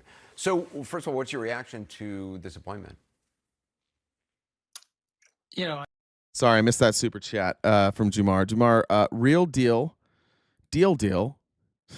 conceal, is that a word? Conceal, spill. Let me make sure I got any other ones. Sorry, I'm slacking on reading messages. Just a reminder, we do have that gift code. It would be nice if we could knock that out before the end of the show.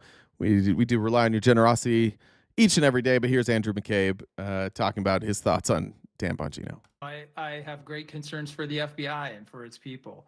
You've taken someone who knows nothing about the organization, has no experience with the FBI, and put him in the highest position an agent can possibly occupy. He'll be responsible on a day-to-day basis for all of the FBI's intelligence collection and investigative authority.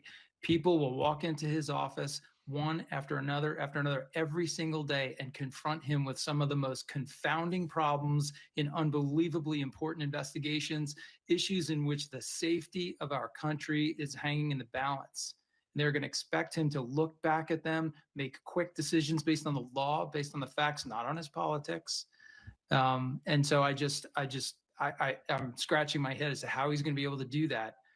There's not a single deputy director in the history, the 117-year history of the organization, who didn't have that role until they had already spent an entire career in the FBI, understanding its people, its authority, its capabilities, and its mistakes, the places where you have to be really careful to keep the wheels on the road. So I think he's in for a real challenge. Why do you think that is so important, having a lifetime in FBI law enforcement in order to be essentially the number 2 person there?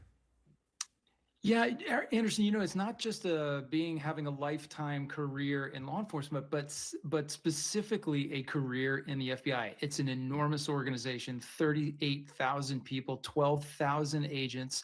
The mission spans from national security and counterintelligence through counterterrorism, all the way to every possible criminal violation in the federal code.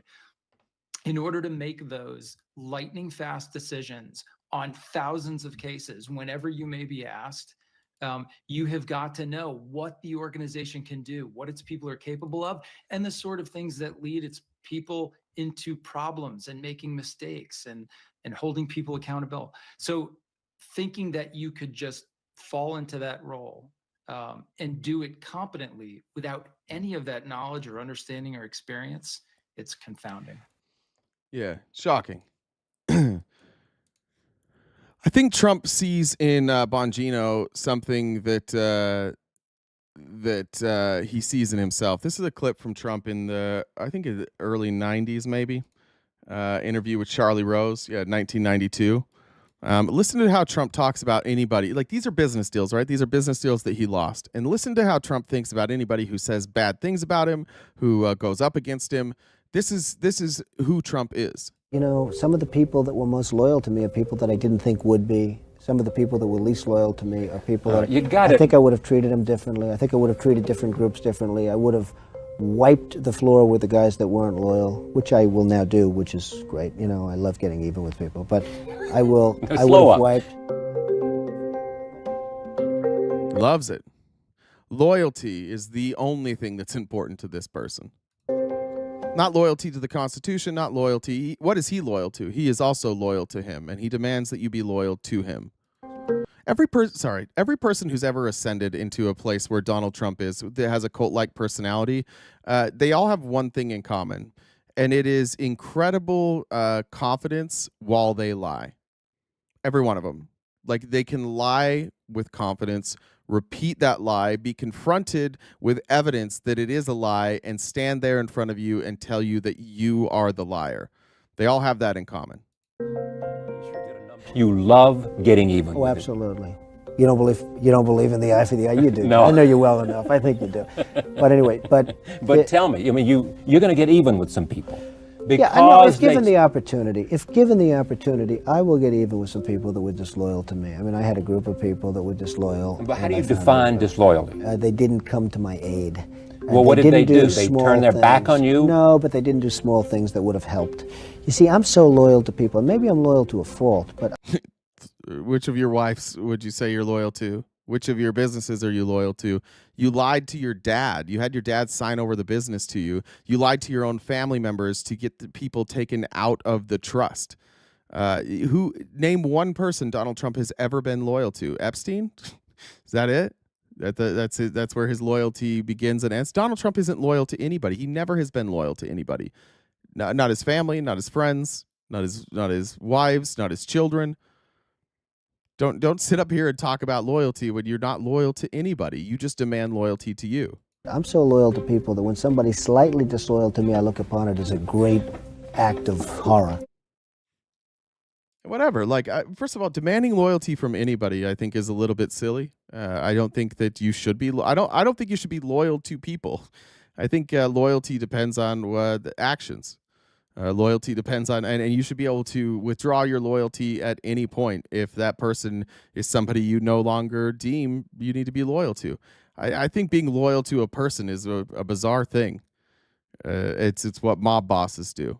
I think it's weird to talk about it that so much. Now, Trump thinks that loyalty is the thing that matters most. Dan Bongino has a little bit different take. And this is where listen, this is weird. But here's Dan Bongino telling you what's most important. Valerie says, I'm so torn on leaving the U.S. or staying to fight this batshit administration. I don't blame you. The only thing that matters is what? Chat. What matters? Anyone? Power. Power. You can see what I'm mouthing. Power. Yeah, you're mouthing fucking power. And also your jaw moves sideways when you say fucking. I don't know why it does that. Yeah, this is a psycho, guys. This is an absolute psychopath. The only thing that matters is what? Chat. What matters? Anyone? Power. Power. You can see what I'm mouthing. Power. That is all that matters. No, it doesn't, Dan. We have a system of checks and balances. That's a good one. That's really funny. We do? What a psycho. He's this absolute psycho. Do it! Fucking lunatic. Sorry, I usually yell across for the mic. Like, that's a psycho. This isn't a sane human being. What the fuck are we doing? That is a crazy person. After the election, we may get the House back by 5-10 votes. Then we can pick a different speaker. He says, but this is not the time. Yes, sir. It is not the time. The only thing that matters is what? Chat. What matters? Power. Anyone? Fucking power. This is a psycho. There's not a scenario where you have where that clip. There's no context you can take from that clip. None. You could play the whole. You could play the whole podcast. You can't even take that out of context. The fact that you're saying that is insane. And what you have people that get like that when they have dumb ideas that most of America or like the mainstream won't accept, like vaccines are dangerous. Or like, those mandates were draconian. Shut up. Holy shit, you guys had to put on a mask for a little bit. That was it. It was a whole thing. You had to put a little cloth over your face for a little bit. We're never going back. Hey, Jen. Has his eyes gotten more beady? Well, yeah, it's his face is scrunching up all the time. Thanks for the gifted subs, by the way, Amanda. Appreciate it. Yeah, there's I don't know if you read. I grabbed a couple screenshots of other super chats. I don't know if you saw. Let me look real quick. So. Oh, I didn't see Mary. Mary, thank you for the super chat. And Johnny, I didn't see either. Those ones both didn't come up on mine. Yeah, keep sending those to me because I think maybe if people aren't adding a message, I don't know, because I don't see those anywhere. Did you read Jamar's? Yeah, I read that one. I got Jamar, but I think that Johnny and because they sent images. I don't see the ones with images that come up. That's why. All right. So just want to remind everybody, we've got about an hour and 45 minutes left for the show. We do rely on your generosity, that gift goal in the top left-hand corner. Currently, Venmo's being a bitch, and we don't know why. But Cash App, PayPal, Super Chats all go towards helping us knock out that gift goal. So if you guys could be so kind, we would appreciate it to keep this show going. If you have not used your Amazon Prime subscription on Twitch, you can do so and use basis money to subscribe to us on Twitch. And also on YouTube, we've got 4 different levels of memberships. If you could, we're trying to get to a goal of 500. It went down a little bit because I think when gifted subs expire, or when those don't renew, they go down. So when I did the math earlier, I think we had about 103 left to the 500. If you want to invite to the Discord, you can send me a message. My username's on the Jay has it on the back. Jen. JENN DUBB, the number 1, or any mod in either chat can get it to you. An invite to the Discord. We are adding some different memes to Instagram, so if you want to check out the link tree in our in the bios, we've got some Instagram memes that Biter and others have been working on, so those are fun to check out too. Also, please like the stream on YouTube so we can help push this out and other people can maybe find us. So I think those are all of those. I've got another longer joke. This might be too soon, but fuck it. Why not? Fuck it.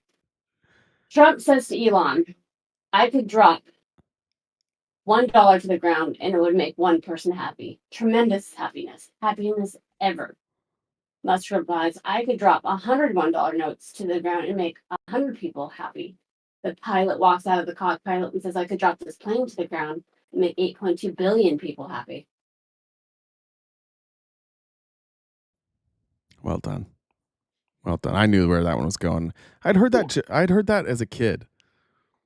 I don't remember what it was. It was like different people in the joke, though. I can't remember what it was. With Elon? I mean, that's. Yeah, it was. I'm trying to remember. It was. Yeah, it was always about somebody that nobody liked. I can't remember. It was probably some like. It was probably Bill Clinton. It's probably who I heard it about. Yeah. Probably. Well, one other fun. What do you call someone who cries when they masturbate? Just in touch with their feelings, I guess. What do you call it? A tearjerker. Tearjerker. We're not king shaming here. If there are any tear jerkers here, you're welcome. It's good to have you. This is Governor Pritzker yesterday. Trump is absolutely fucking losing it, and I think that JB Pritzker is doing a good job of not being like us, maybe, and a little hysterical, while trying to get the message across that like we're doing fascism right now. This is how fascism works. This is what it is. Like we're in it now. Well, we're talking about the death of a constitutional republic. That's what happened in Germany in 1933, 1934. And we're seeing today that you've got an administration in Washington that's ignoring court orders, literally ignoring when a judge says you can't do this. They're going ahead and doing it anyway. The question is, where does that stop? The courts don't have the ability to enforce their orders, and the president is supposed to obey them, but is not. So this is just one piece of a very long story that's developed over the last 6 weeks of the ignorance of constitutional norms and indeed disobeying the Constitution, announcing that we're going to do away with birthright citizenship. That's been established. Well, it's in the Constitution, for goodness sakes. So I really think people need to wake up to what's happening in Washington. And I felt like, based on my own experience, I led the building of a Holocaust museum. I worked with Holocaust survivors for a decade to open that museum. I know what happened day by day almost that led to the Holocaust. And I'm not suggesting that's exactly where we're going, but I know what happened in the early 30s with the death of the German democracy, and that could happen in the United States. And what? Yeah, they're going to try and make it happen. Somebody said, who said that? Why doesn't the judicial branch have any enforcement powers? Look, our Constitution's not perfect.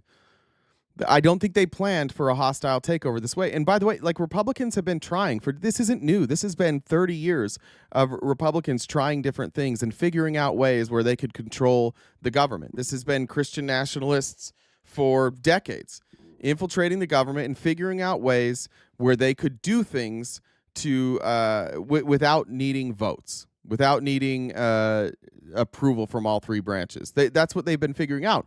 And that's I think what we're going to see from Republicans. Will they say, Donald Trump, you must comply? Or will they say, nah, fuck it? I think most of them are going to say, fuck it. I don't see any evidence that these people are going to stand up and do the right thing. I think that they're scared, and a lot of them are dumb. And they are people who deeply believe in Jesus, and they deeply believe that this is the will of Jesus, and that these are just things that have to be done. They don't like it.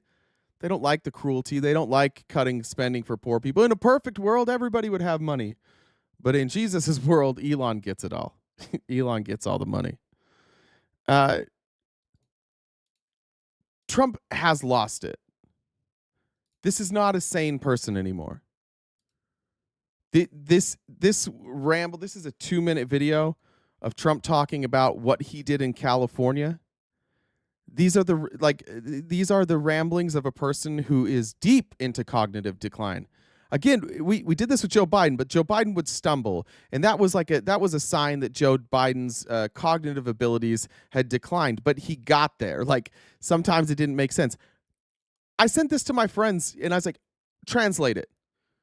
Watch this video. I'm not going to tell you what it's about, but it's 2 minutes. If you can speak for 2 straight minutes and nobody knows what the fuck you're talking about, we've got problems.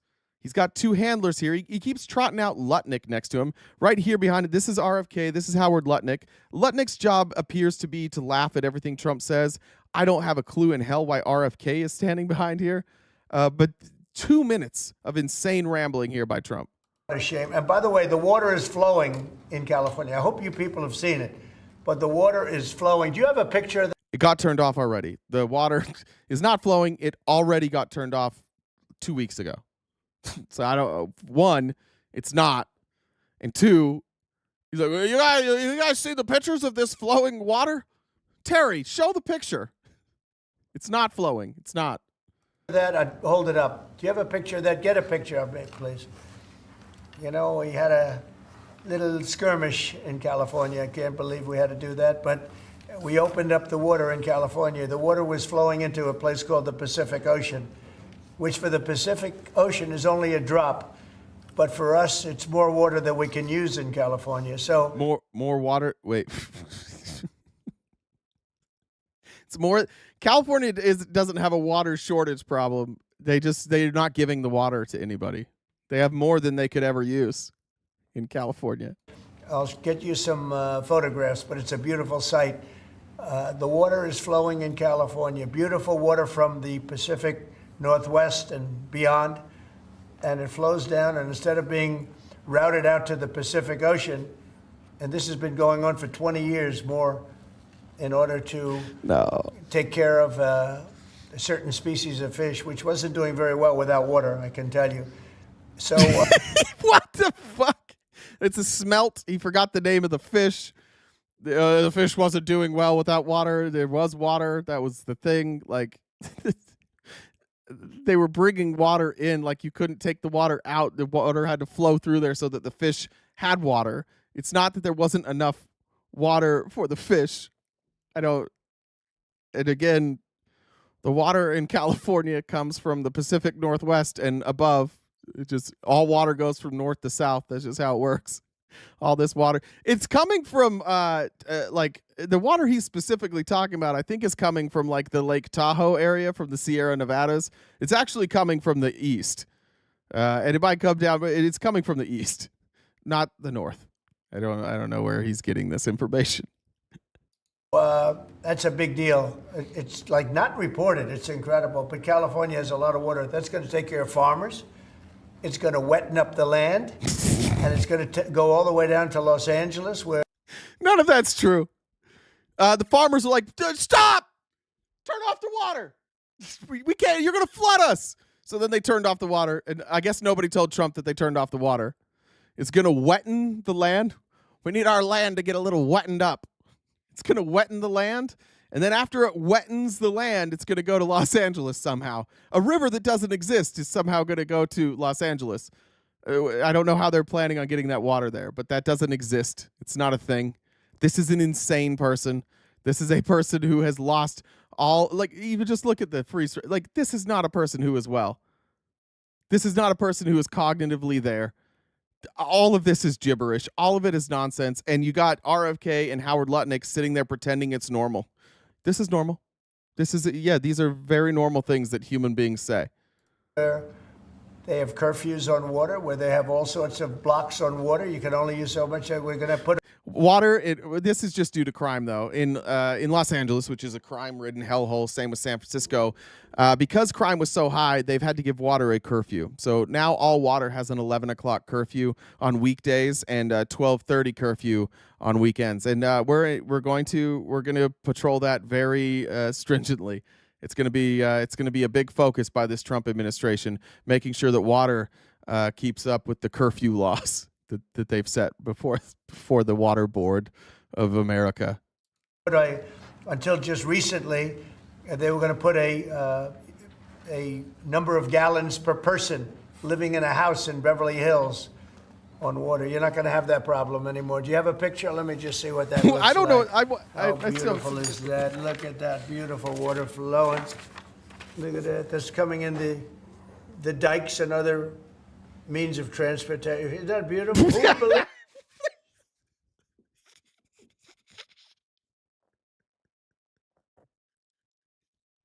Those are just canals and rivers. He's just showing you rivers. And they just call a dike a means of transportation. Or what is going on? It's just water. Like, these didn't exist. Now they exist. What is this? They printed off his own truth.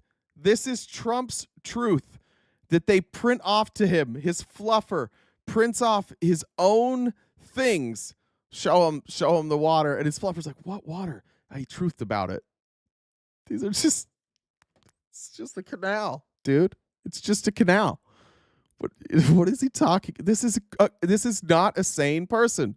Believe that. He is hiding his hand. You're right. Yeah, he has that bruise on his right hand, which I would assume is probably from an IV. It looks like it's from an IV. Yeah, he's definitely hiding that bruise. That's all water they could have had. I went to the governor during my first term, and I said, "Why don't you do this?"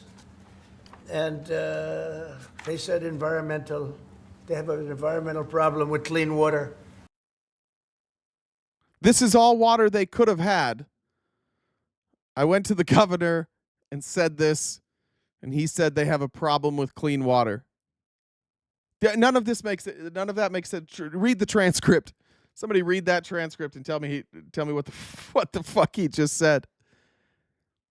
He's lost it. He used to be he used to get close. People have mentioned this before. I sent this to my Republican friends. They're all like, "Yeah, right, dude. This is fake." All of them said, everyone responded with, "This is fake. This isn't real." It's real. Trump posted this on his Truth Social yesterday. Trump posted this on his Truth Social yesterday. Donald Trump, our president, who definitely is not a grifter, as we learned earlier, posted this on his account yesterday.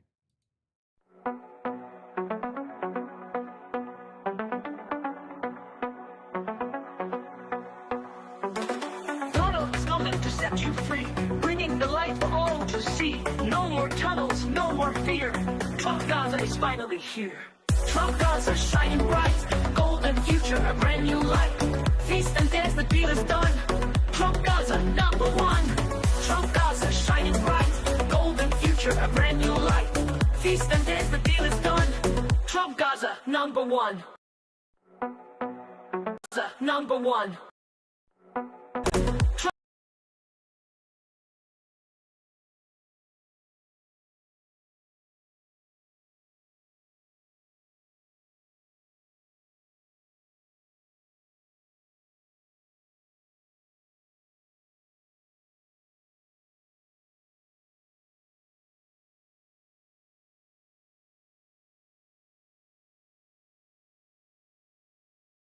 Fuck. When I looked, I think I bumped it.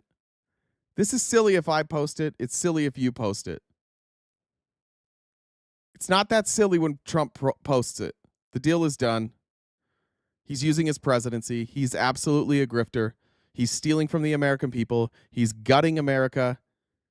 It's what he's doing. Listen, I see the muted. We must be on a delay because those mutes are coming in late. I don't know how to talk. I don't know how to talk about it. I honestly, like, I'm talking to my Republican friends. I'm like, I don't know what to tell you guys. Like, how is this not? At what point is it enough? When does it become enough? When are you guys ready to be like, this is a coup? They're laughing, like, and I get it. I think that a lot of people who aren't involved, they're just like, well, fuck, maybe something bad will happen. What can I do about it? I think that's how most Americans feel. And then you have the Republicans who are just like, oh, well, I might as well be in on it. That's an insane thing to post. Then in that same meeting, he goes on his revenge tour some more. Here's an executive order that he signs now. Watch how excited he gets for revenge here. Can you believe it? I attacked California. Let's go. At the outset of your administration, sir, you committed to ending the weaponization of government, to holding those accountable who participated in the weaponization of government. Hold it. This is a good one. Is everybody listening? Guys, a lot of times it's dumb shit, but this is a good one. Deranged Jack Smith. We're going to call it the Deranged Jack Smith signing or bill. Go ahead. One law firm that provides. Is that funny? Why is that funny, Howard Lutnick? Signing or bill. Go ahead. One law firm that. That's not even clever. Deranged Jack Smith. We're going to call this the Deranged Jack Smith signing. Bunch of fucking kiss asses. If there's anything I hate more, I don't know what it might be. But people laughing at jokes that aren't funny maybe drives me nuts more than anything. I hate it when I do it. I do it sometimes. I hate it, but that's embarrassing, Howard. That's not funny. Provided pro bono legal services to the special counsel's office under Jack Smith's leadership was Covington and Burling. As a result of those actions, we're now going to be suspending and putting under review the security clearances for the attorneys and employees at that firm who worked with Jack Smith's team. And we're going to continue holding the people who were responsible for the weaponization of government and who supported it accountable for what they did. And you'll be doing this with other firms as time goes by, right? We're looking. So because a firm offered their services pro bono, free to the government to investigate Trump, their security clearances will be pulled. Now, interestingly enough, Jack Smith saw a lot of stuff. A lot of these people saw a lot of stuff. And there seems to be a move inside the FBI right now to be deleting a lot of stuff. Seems like now that we're talking about Epstein, a whole bunch of shit's being deleted. And who would you not want? Who would you want to smear before they could possibly come out? You might want to smear the people who have seen your records, Donald.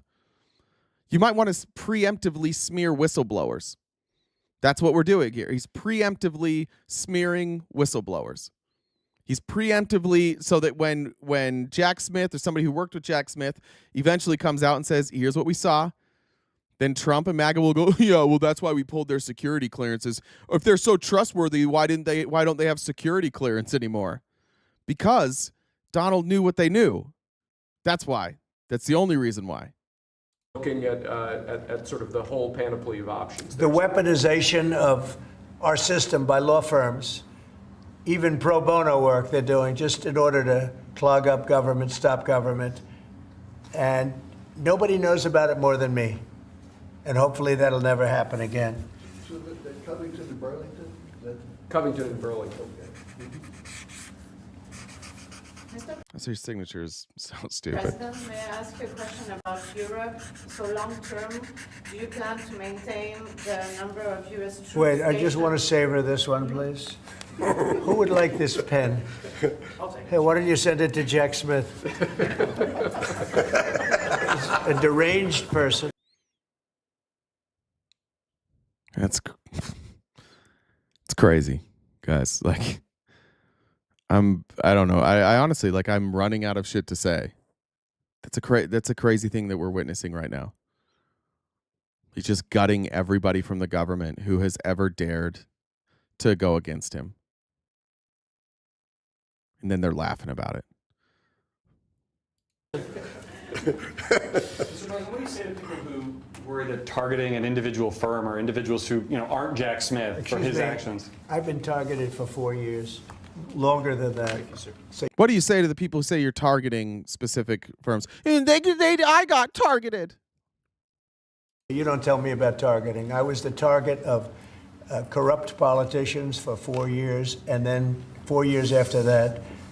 So don't talk to me about targeting. Yeah, I'm going to weaponize the Department of Justice. And by Republicans, by the way, nothing happened to you. Nobody targeted you. Trump was targeted, and every time he went to court, he was found guilty.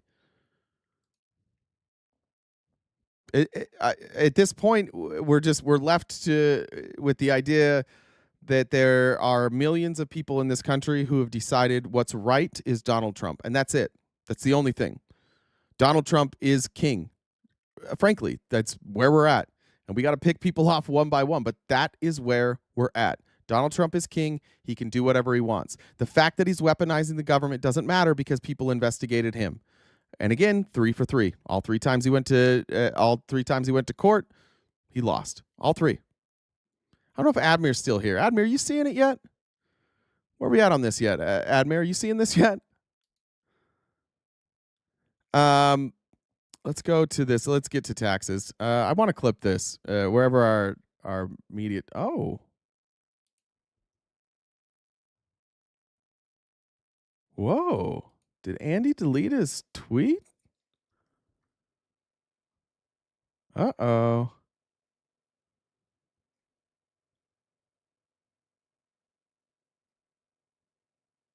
Did he delete it?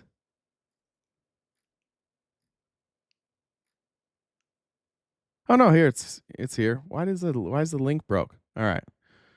Here's Andy Biggs tweeting, and this is just personal for me. Last night, the House laid the groundwork to fund America First priorities while bending the spending curve down. This is what Republicans are doing to you now. Republicans, don't fall for this shit. They didn't cut spending. They can't cut spending. They can't get it. They can't make it deficit neutral. They're going to increase deficit spending. So now they're changing it to bending the spending curve down. We've gone from cutting the deficit, from worrying about the debt, to bending the spending curve down. House Republicans are committed to fulfilling the mandate delivered by the American people. Was that the mandate from the American people? Republicans, is that your mandate? Was your mandate that they increase deficit spending, but at least some poor people can't eat? Was that it? There's not a organization, including the Republican Party out there, that says this isn't going to increase deficit spending. This is the Freedom Caucus. Guys, Joe Biden and these socialist Marxist Democrats, all they want to do is spend. And then they get in charge, and we increase deficit spending. They can't even bring in enough revenue to pay for the interest on our debt. We can't pay the interest on our debt. So on top of the interest that we're already paying on our debt, they're going to run deficits. None of this is paid for. Not a single bit of it.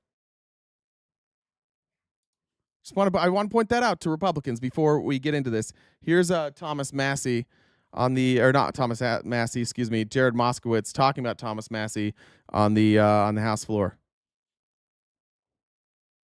I was recognized for 2 minutes. Thank you, Mr. Speaker. You know, today, Representative Thomas Massie, who is a budget hawk who walks around with the debt clock, which, by the way, I bought. It's $99 on his website, or on a website, talked about today that the Republican budget, if the Republican budget passes, the budget deficit doesn't get better, it gets worse. And then Elon Musk commented, and he said, that sounds bad. Boy, that is awkward. I mean, you know how much we hate it when you guys fight amongst each other. And you know, so that wasn't enough, right? Then Representative Massie went to the meeting, the Republican meeting where the budget was being discussed.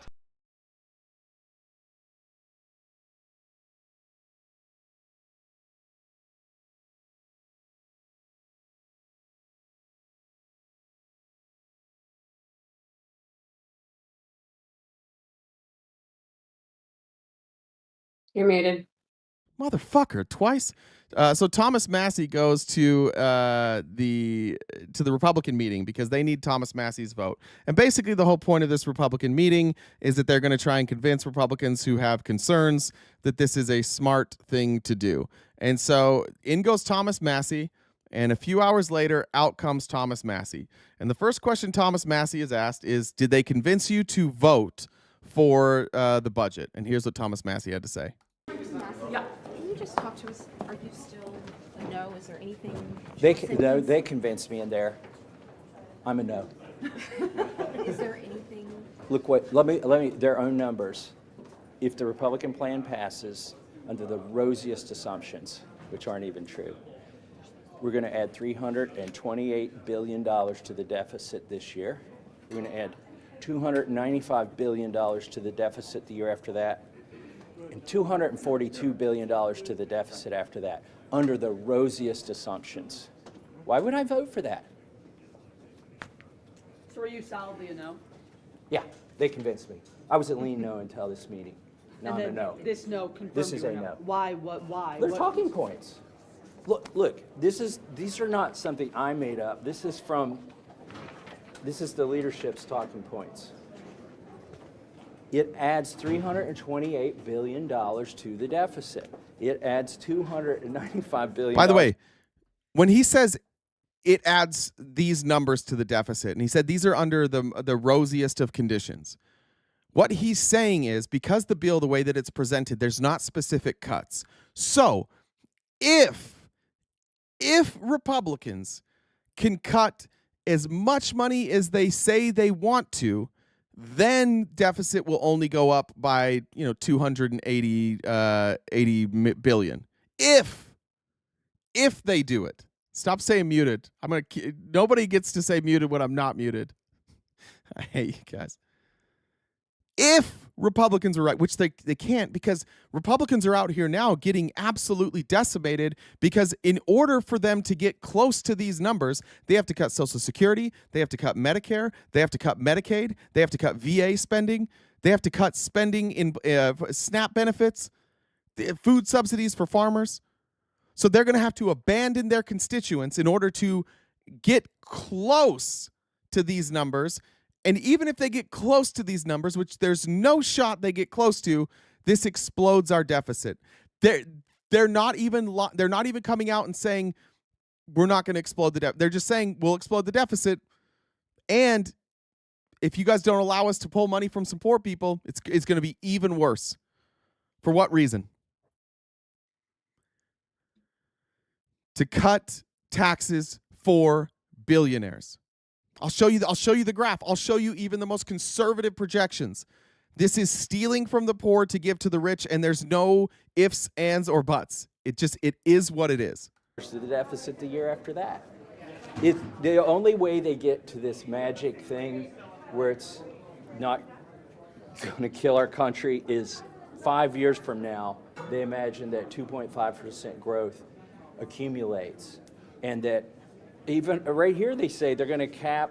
And economists, most economists, even conservative economists, are saying that we expect GDP growth to slow. They don't think GDP growth is going to be at 2.5%. But even if it was, again, rosiest of pictures, even if it was at 2.5%, it still doesn't pay for it. Discretionary spending. You think we're going to cap discretionary spending and then spend at the rate of inflation after that? That has never happened. So their assumptions are wrong. But even if you take their assumptions at face value, they told us in there they're going to increase the deficit in 2025 by $328 billion. And I've been here long enough. I've been here 12 years, so I've seen a 10-year plan or two come all the way to 10 years. Under Boehner, we had these 10-year plans. Under Ryan, we had these 10-year plans. Anything past the third year never happens. Thanks.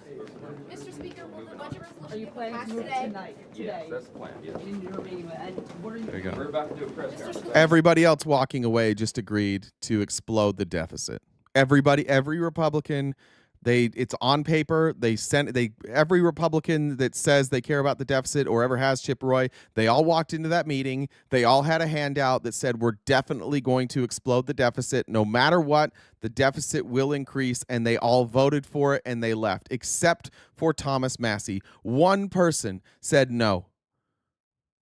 We voted for Elon Musk. We got to cut spending. We care about the deficit. Well, all right.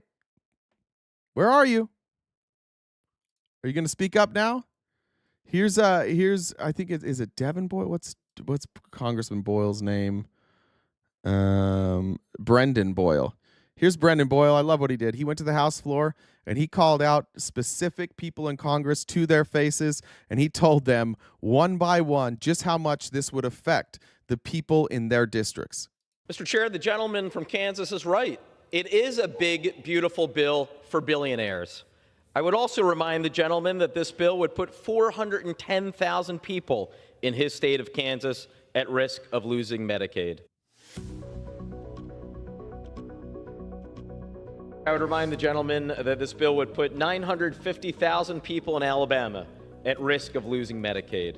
I would remind the gentleman this bill would put 1.2 million people in the Badger State at risk of losing Medicaid.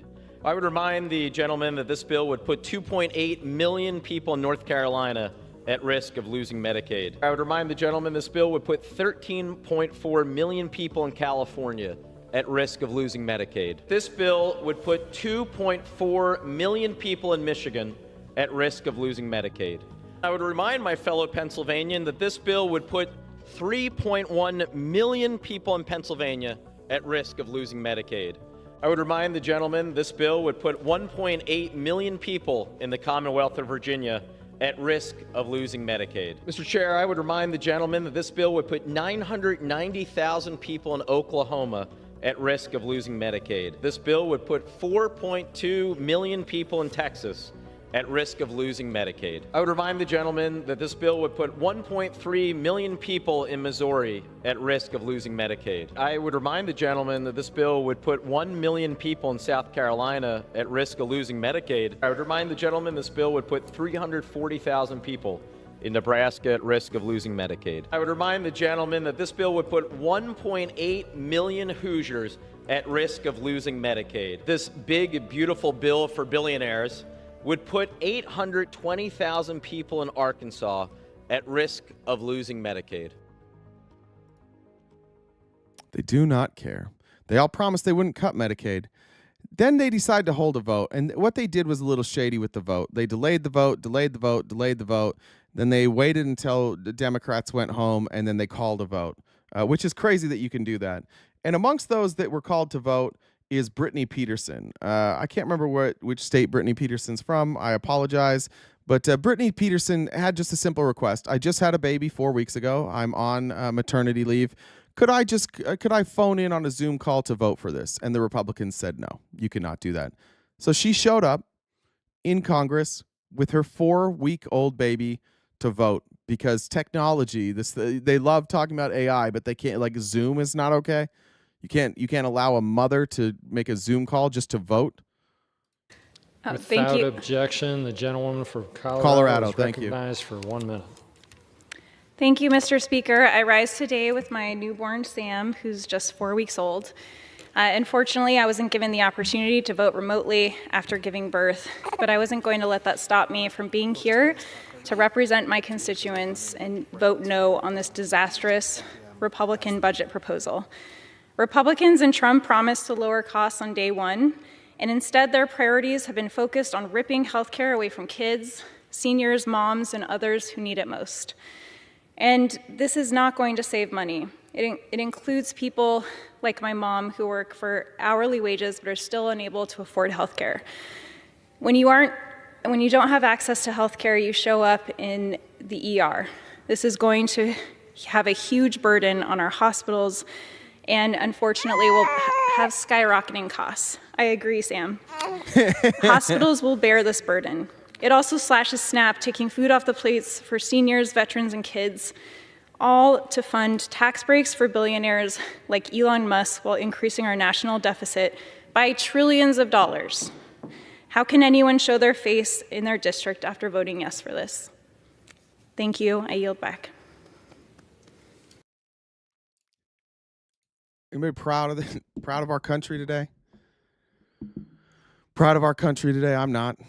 I don't know that in my life I've ever been less proud. Then I go on Twitter, and of course we have the pick me of all pick me's, Laura Loomer, a woman. After Brittany Peterson puts up this picture with her and her child, saying she's not allowed to vote remotely during maternity leave, and the pick me's come out. You are a member of Congress. Why did you choose to have a baby if you knew you had responsibilities? You represent your constituents. Why are we supposed to cater to your life because you had a baby? Make a choice. Have a baby or be a congresswoman. More female victimhood.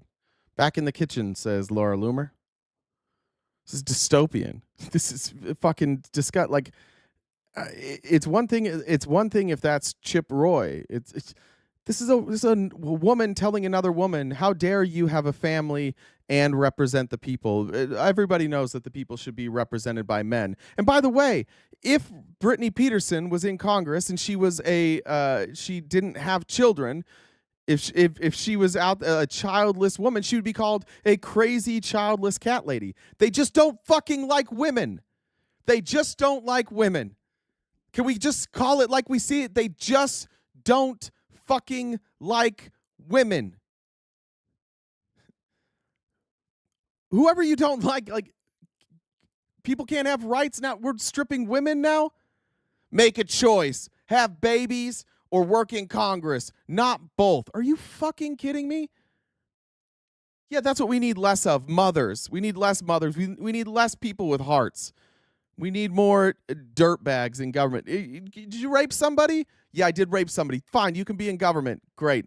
What about you? Did you rape somebody? I did not. Do you have children? I do have a child. No. No. You can't be here. You have a child. You have to make a choice.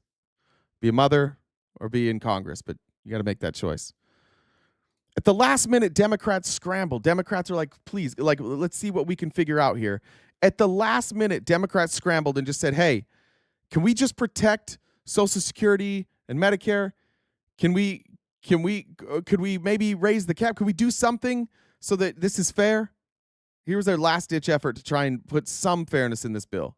I reserve. The gentleman from Massachusetts is recognized. Yeah, Mr. Speaker, the gentlelady is talking about what was said in the Rules Committee last night. I want to take a couple of minutes to talk about how people voted in the Rules Committee last night. We gave Republicans a chance last night in the Rules Committee. We said if they really don't believe that this budget cuts funding for school meals, if they really believe what they're saying, then they can vote to assure the American people that they're not going to steal school meals from kids in order to give tax breaks for millionaires. Every Republican voted no, every single one of them.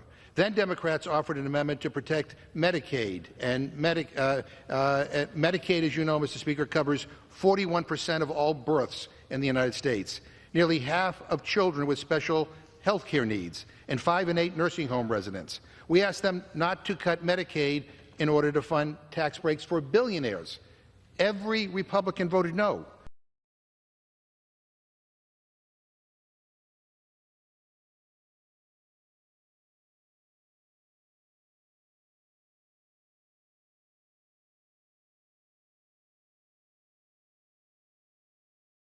Motherfuck.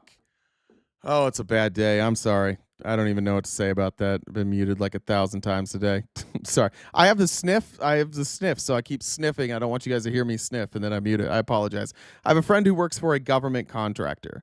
It's not just a government contractor. They do other things too. But both he and his wife were working full-time. They have a good double full-time income.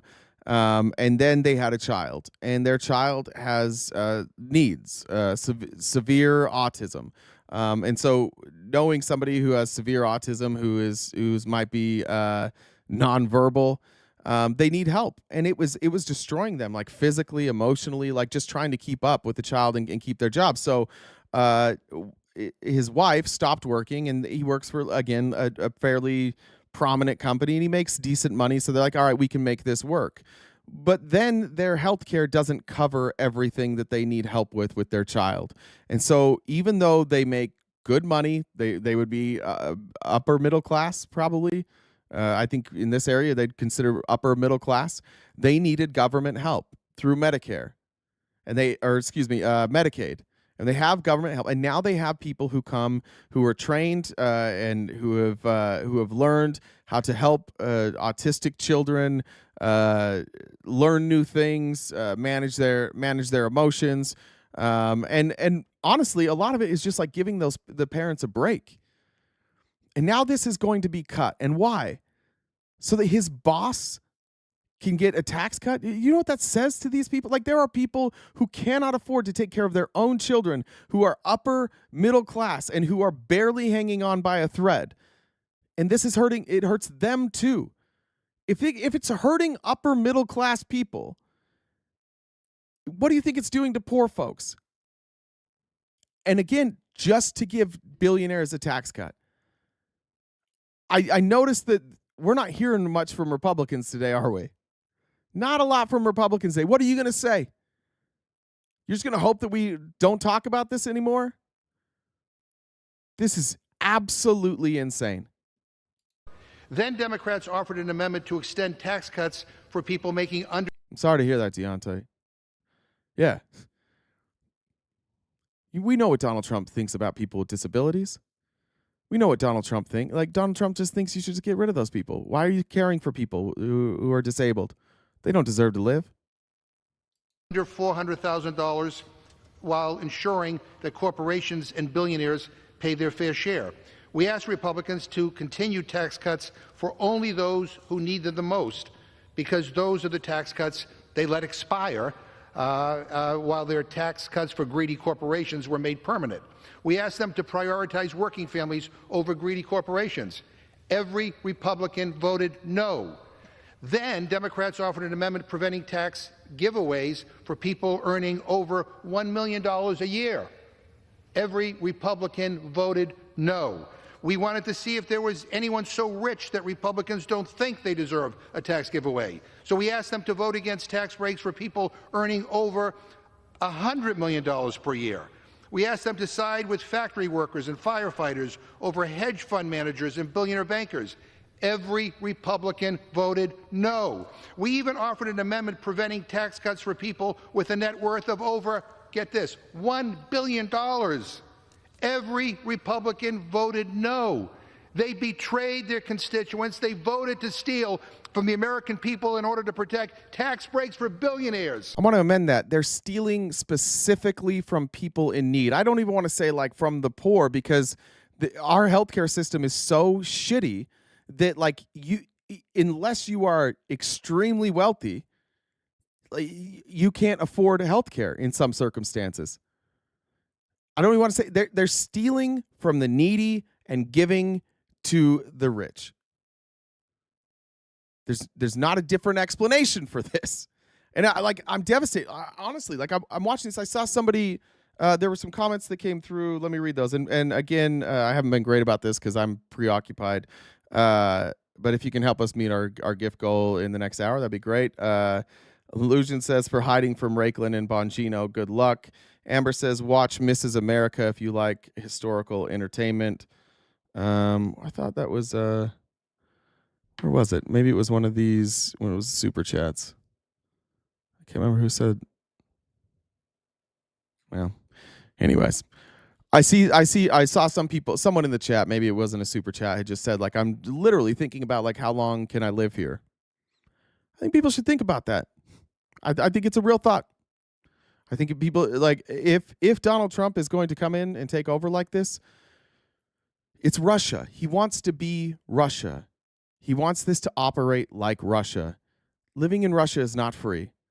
If you like living and where you have maybe your needs met, like you have a house over your head and that's it, great.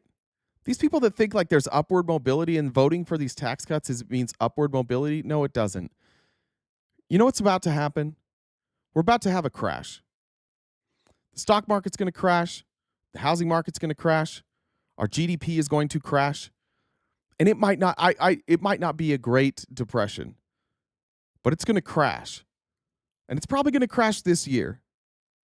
And as we come out of that crash, all these people getting tax cuts are going to get massively more wealthy.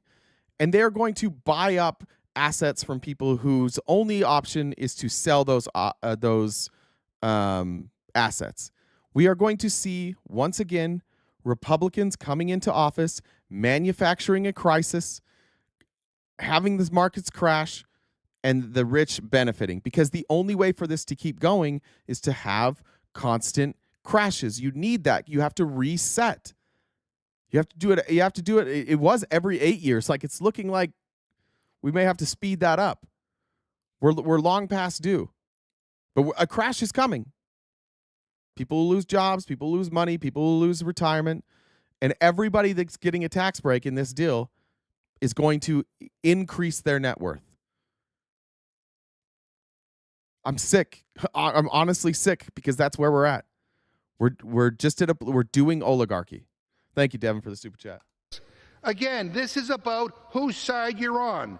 And Republicans showed us last night with their votes whose side they're on. And it's not the working people of this country. I reserve my time.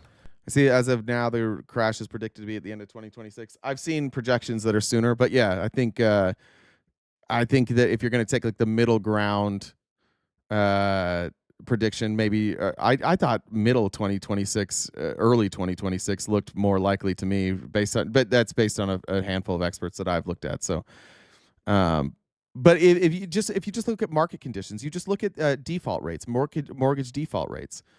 When mortgage default rates went over 5% in 2008, the entire world economy collapsed. In Q4 of 2024, the default rate was 3.8%. Things have not gotten better. Q1 default rate is projected to be around 4%.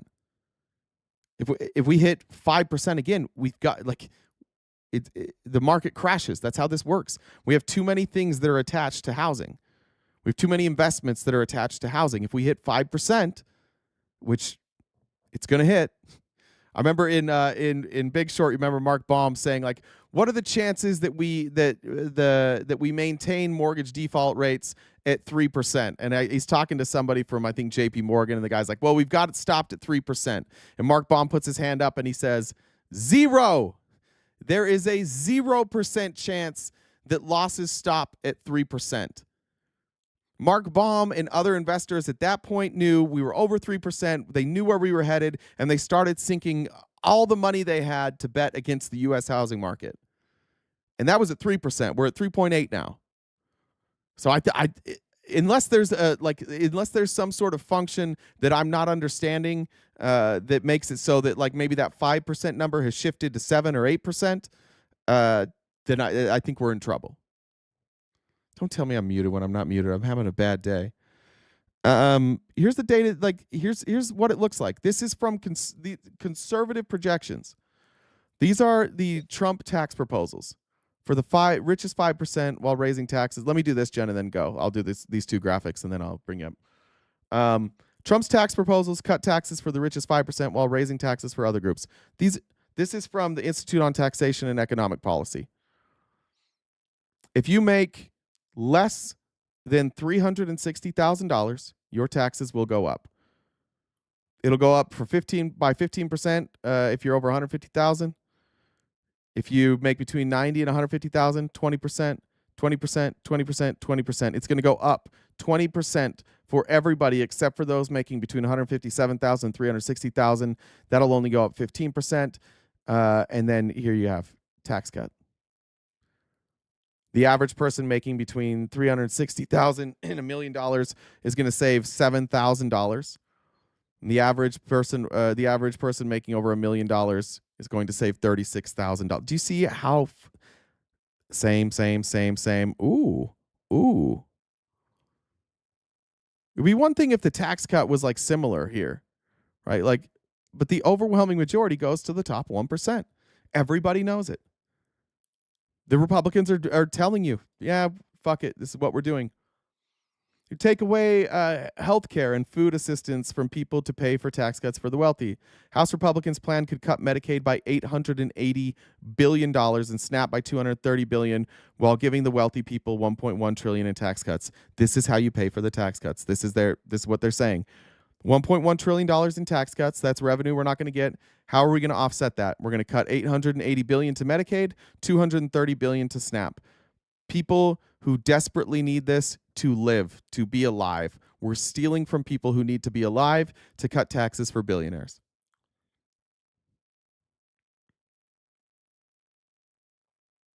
Homes near me are still selling pretty quick. Didn't 2008 happen because the market flooded with homes after foreclosures? Yeah, the default rates went to 5%. The one of the main differences between 2008 and now is the prevalence of like ninja loans, subprime mortgages. You're not giving out as many subprime mortgages, but the agencies that are rating these what are they called? Collateralized debt obligations, which are just like you take everybody's mortgages and you package them together, and then people invest into these CDOs. The problem with these CDOs is that they're rated at like AAA, but they're full of individual mortgages that aren't rated AAA. In fact, in some of them, you were finding like 70% were like B or worse, but it was rated AAA. So when default rates rise, and the reason it was at 5% is because we had so many subprime mortgages that were going to default, and then the rate was going to increase. Right, so people would go from paying $1,000 a month to $5,000 a month overnight. Now, from the data I've seen, and I'm not an expert on this, and I admittedly probably have not dived as deep as I could on this. From the data that I've seen, we have a smaller percentage of those adjustable rate mortgages that were subprime. So we have a smaller percentage of people who are getting a mortgage that is adjustable with the current rates. So if the current rates change, you won't see as much of an Armageddon. But the ratings agencies didn't really change how they rated these collateralized debt obligations. So it's not just that people are going to lose their homes, it's that investors invest in these CDOs, and they're largely seen as like the safest bets. And when those fail, financial markets fail, financial institutions fail. And many companies, many billionaire investment funds, like they are heavily invested in CDOs. So if those fail, that's why it brought down the whole market. It's not just the people who foreclose on their home. And by the way, just like 2008, what you're bringing up there is in 2008, a bunch of people defaulted, and then you had all these homes hit the market. And when all the homes hit the market, it drove prices down. But there weren't really people to buy the houses because so many people had gone bankrupt. The only people that could buy houses were people that had cash on hand. And so those people went in and they bought up houses. It happened in Phoenix, everywhere. I have a friend who bought a house in 2009, or maybe, I think 2009. I think he bought it, he said, for like $58,000. And he sold it 2 or 3 years ago for somewhere around like $500,000. Because I believe he had family who could help him with money and buy that house. And he was able to put a bunch of cash down, buy a house, and 10x'd his money. But only people with disposable income could do that. And the people with disposable income now versus 2008 is very different. There are less people with the ability to go out and buy a house now than there were in 2008. But the people that are rich, they maybe used to be able to buy 5 houses. Now they can buy 12 houses because their net worth and their access to capital has skyrocketed. So there are differences. And that's why I say I don't know if the number's 5%, but it's something. It's probably not 12%.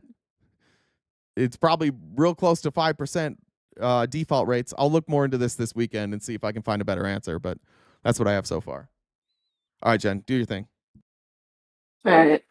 So, have you done the math recently on the gift goal? I'm doing it right now. I have done it recently, but I don't think anything came in, so I'll look. So it looks like we're, hold on. Trying to switch over. Looks like we're a lot of bit behind for our gift goal.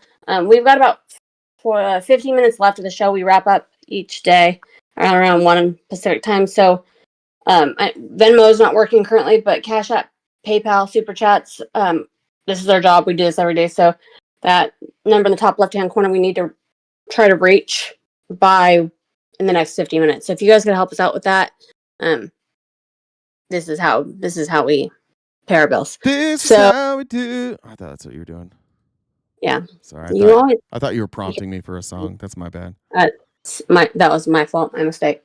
But also we've got merch. So we've currently got a muted t-shirt. Fuck off. It's not nice. I'm in the process of uploading a hoodie and maybe even a long sleeve shirt. So just so you guys want to check that out, there should be other merch coming on here shortly. But we do have a muted t-shirt if you guys want to check that out. If you guys haven't already subscribed to us on Twitch, you can use your Amazon Prime sub to do so. YouTube, we've got 4 different memberships. If you want to join the Discord, you can DM me, Jen, JENN, Dub, DUBB, the number 1, or any of the mods in the chat. They can get you a link to join for that as well. Please like the live on YouTube. That helps.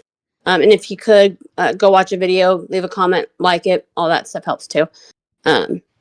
So what did the Seaman say when he found out that his wife had sex in exchange for 5 acres and a new house?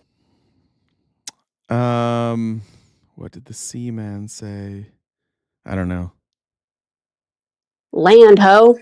Oh, Jesus. All right. I think I had the delinquency rate wrong on. I said mortgage default rate. I meant delinquency rate.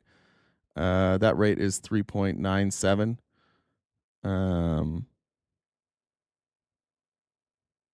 Wow. 30% increase in metro areas in Q4, which was actually down from 2024. 60-day delinquency is 1.2. 60 to 90 is like just under 1%. So we'll see. I don't think we're not quite there where we were in 2008. And maybe something will just magically change. Somehow everybody's going to suddenly be able to pay their mortgages. Somehow they're just everybody. We're gonna do this tax cut for the rich, and then this is gonna be the time. Finally, trickle down economics is gonna work for us, guys. We've been waiting all this time. This is the one. Valerie said, "Sing it." Thank you. Appreciate that, Valerie. That was what do they call that? Stimming, I believe. Is that stimming? Just can't help it. Word association for people with ADHD. We just can't help it. It just comes out.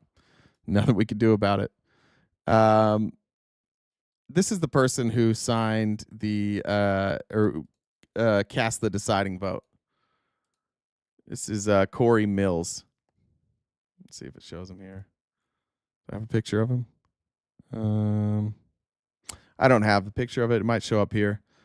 Here's what happened with Cory Mills this last week. Cory Mills, DC police confirmed they are investigating an alleged assault of a 27-year-old woman by U.S. Representative Cory Mills, a Republican representing the district in Orlando.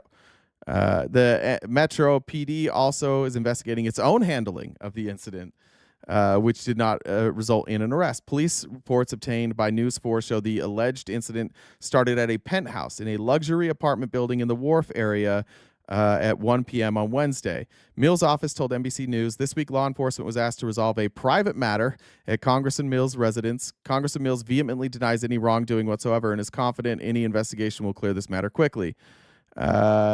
The I-team reached out Thursday afternoon to the victim, who they're not naming, and in the text messages, she said, "Yesterday I contacted law enforcement to address a personal matter. Although the argument was emotionally charged, there was no physical abuse involved." cool statement, except when the police showed up, she said there was physical abuse. So this story has changed. She said that the bruises, which police initially, when they looked at, said, if you can look at their reporting, they said these look like fresh bruises.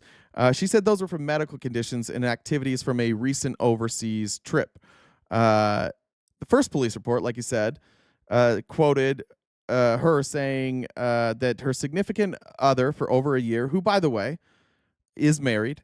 Cory Mills is married. This is not Cory Mills' wife. This is someone else. Grabbed her, shoved her, and pushed her out the door. The report says she showed the officer bruises on her arm, which appeared fresh.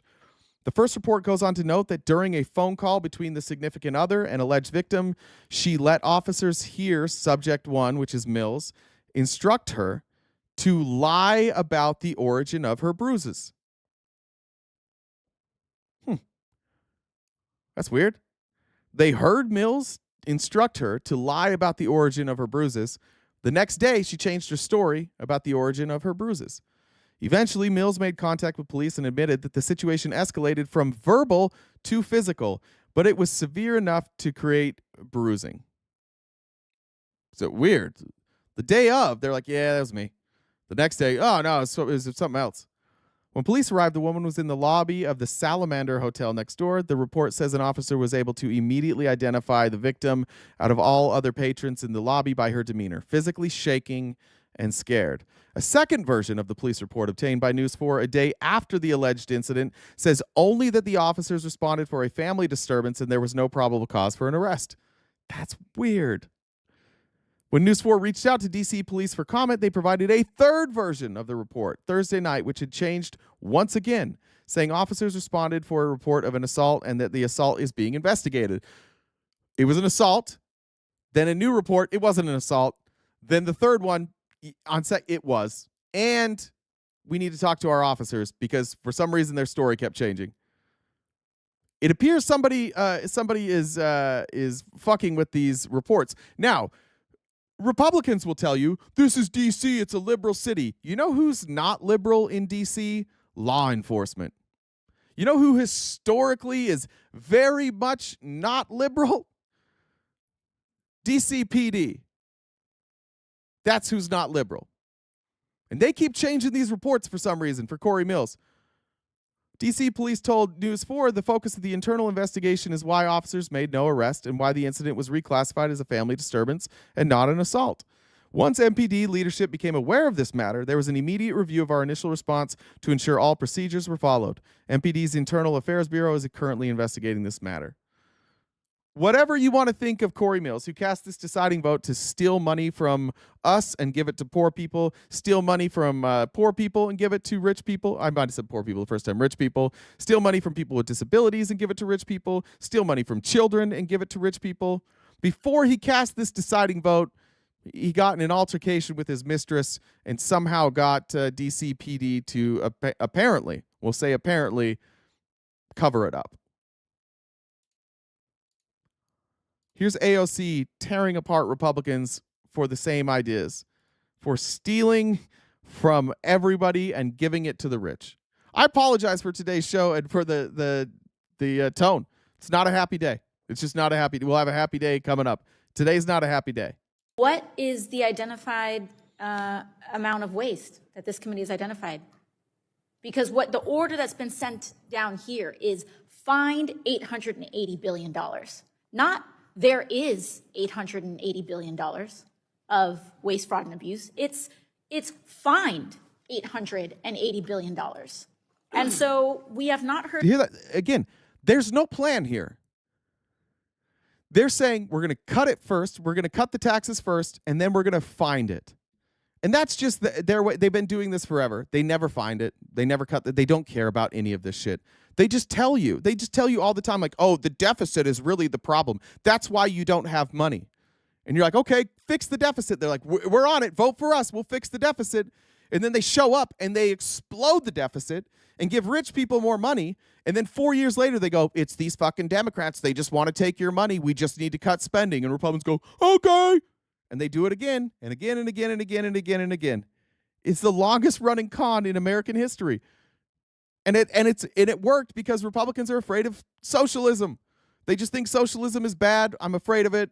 So we're going to keep just allowing people to be fucked. Whatever you think about this system, I see Silverhawk back here. Why, by the way, Silverhawk, good to see you in the chat. You're welcome to come up anytime. Republicans will be like, oh, well, I was ready. You should have been ready. All right. Yeah, they're stealing from poor people to give to rich people. We can defend that all we want, I guess. I think that you shouldn't have to be ready for an economic collapse in order to have a good net worth. That's just my personal opinion. I don't think you should have to benefit off of the backs of people losing their homes and their entire net worth. I think that's a bad system. Heard a single concrete number of the amount of waste that's been identified. We have not heard a single concrete number on the amount of abuse that's been identified. And there's just kind of this vague magic wand around waste, to my colleague from California's point. And waste is being used as a very large word here, because what's being suggested is that long-term care is wasteful in America, that children's health insurance is wasteful in America, that poor people seeing the doctor is a waste, that all of these people are disposable, that the elderly are disposable. So I think the problem here is that. And by the way, the reason for this, and the reason that Republicans feel like get upset when this is said about them, is because they're not saying like fuck old people. We want to hurt old people. That's not what they're doing. I'll give the Republicans here. I'll give Drew his due. Like Drew isn't setting out to say how can we hurt poor people? How can we hurt the elderly? What they're doing is they're looking at numbers, and they're looking at people as numbers, and they're just saying, well, you know what? If I reduce these human beings to numbers, then I can justify it. I can justify it by saying, look, if we don't do something, this whole thing is going to collapse. And I agree. But the one thing you guys won't justify, and this is why you get accused of not caring about poor people, is because you could fix it. We could tax the rich and eliminate a lot of poverty, but you won't.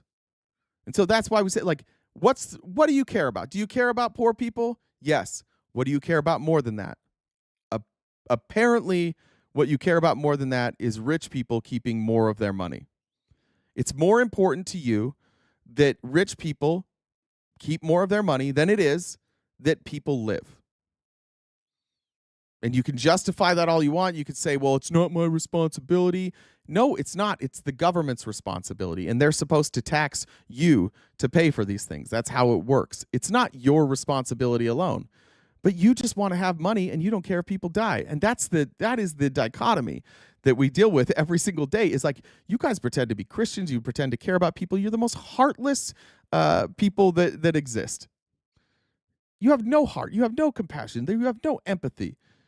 And somehow we've been convinced that, like, that's a good thing. Like, that's a good quality. Look, some people just need to make the tough decisions. The tough decision for the Republicans, by the way, the tough decision for you guys would be to tell all of your billionaire donors and your lobbyists, no. That would be hard. You guys don't do that. Poor people don't show up at your office. Poor people don't write you checks. So you just, like, fuck them. That the numbers don't add up. The numbers don't add up. Drew, where's the no tax on Social Security? Where's the tax on no tax on tips? Where is it? Just because they said it? I didn't see it. I didn't see that. But there's more revenue? Now we're going to pull more revenue? What is the tax rate on Social Security? What's the tax rate on let's talk about this, Drew.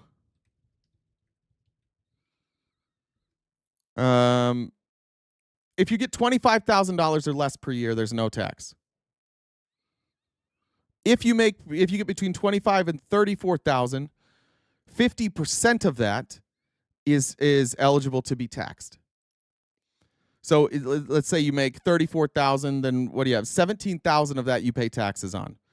At that point, you're in the lowest tax bracket, federal income, like maybe 30-ish%. So what, 1,700, 34, 40, 55,000? Did I do that math right? Let's say it's $5,000. Over 34,000 and it's up to 80%. Or hear me out, raise the cap. Raise the cap. Make sure that you don't, like, once you get to a certain level, you don't stop paying into Social Security. Just everybody pays into Social Security, always. You pay a certain percentage, always. Fixes all of these problems. And instead of doing that, instead of fixing the problems, people who are getting $2,000 a month, on average, by the way, the average person receiving Social Security gets right around $2,000 a month, $24,000 a year. So the average person on Social Security already pays zero in taxes. So this is going to be a handful of outliers that wind up paying taxes on their Social Security. When, again, the majority don't. The majority of people are under that limit and don't pay taxes. You're talking about a tiny percentage of a tiny percentage, and you're like, well, there's going to be a couple people who pay less taxes on their Social Security, so it's fine that we don't that we cut it. By the way, what's it going to do? Like, you're going to cut the spending for them. You're going to cut it. So maybe the people who were getting $34,000 now they get $30,000. You've just cost them more money. They can't buy more groceries. Yeah, maybe their taxes went down, but so did their income. So now they can't afford groceries. Why? For billionaires to get a tax cut. Just be honest. I don't know what you guys are defending. I wish one of you guys would have the courage to come up and have a discussion. I don't think any of you do, because I need to understand. I'm trying to understand. I've asked every Republican I know, help me understand why you like this. Help me understand where the benefit is in any of this. Just show me some benefit to the country as a whole. Where is it?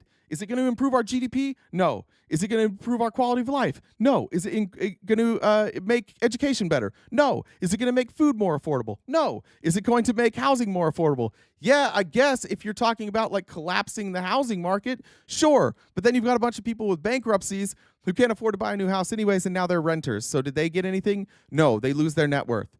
Does it make healthcare more affordable? No. What does it do? What's the fucking benefit of this?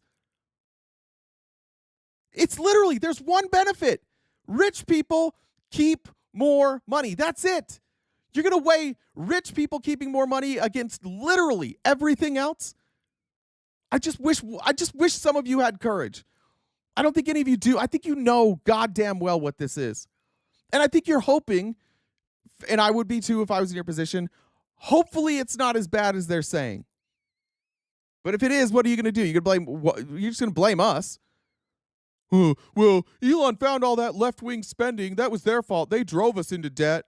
Yeah, we pushed us over the cliff, but it was all the lefties. Like we were the ones that did this. Like Republicans haven't been approving these bills. I just don't get it. I don't get it, and I don't know why none of you have courage either. I think that you guys are mostly cowards. Thank you, Marion, for the super chat. Appreciate that. If they raise the cap, Social Security wouldn't cost. Exactly. If they raise the cap, it's all funded. There's one simple move. You do it tomorrow. You raise the cap, it's funded.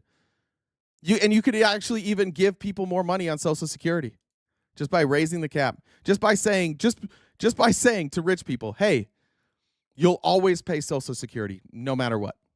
No matter how much your wages get, you always have to pay it. And that's fair. Because we are operating in an economy that allows you to accumulate insane amounts of wealth. And the government's not taking that from you. The government is not forcing you to live in poverty. The government has decided that we're going to live in an economic system where you can make insane amounts of money. Our only condition is that when you make money, you don't get to, you don't hit a level and then stop paying taxes. The number one reason, and I think I want to say it was Tom T-Bone on TikTok. I think it was him when he came into that debate last Friday night. He was talking about like what's the difference between the wealthy and those who are not wealthy. What's the number one difference between why they're wealthy and why everybody else isn't? The answer is compound interest. And compound interest only occurs when you have assets or you have wealth to begin with. Or if you create enough wealth that you can get to the level that is inherited. But we're at a place where, like, if you make $1 billion, let's say you make $1 billion cash and you stop working, you're 30 years old, and all you do is invest your money, you will live a life of luxury off of compound interest. Your wealth will accelerate so much faster than people who are working. And yet, who are we demonizing? The people who spend their entire life working for the government for pretty shitty wages so that they can have like a kind of retirement. Now, those are leeches, but the person who just allows compound interest to do its thing, maybe they were born with $1 billion, they never did anything in their life, but they just get to live off of compound interest. That's not a leech. Did they pay Social Security? Did they work their whole life and pay into Social Security taxes? No, they didn't. Oh, but we're still not going to tax them? Terrific. Our definition of leeches are very, very different. Get out of the chair. Get out of the chair. Pull up your pants. Go nudge that guy away. Tell him you got this. Take your life back. Stop being a cuck. Don't sit there in the corner with your pants down watching Donald Trump fuck this country and turn it into an oligarchy, because you won't be involved. You'll just be a dumbass that was like, oh, I thought they were going to include me. I thought it was going to happen. I thought I was going to be an oligarch too. Pull up your pants. Act like adults, please. Here's Chris Murphy exposing the absolute scam of Medicare.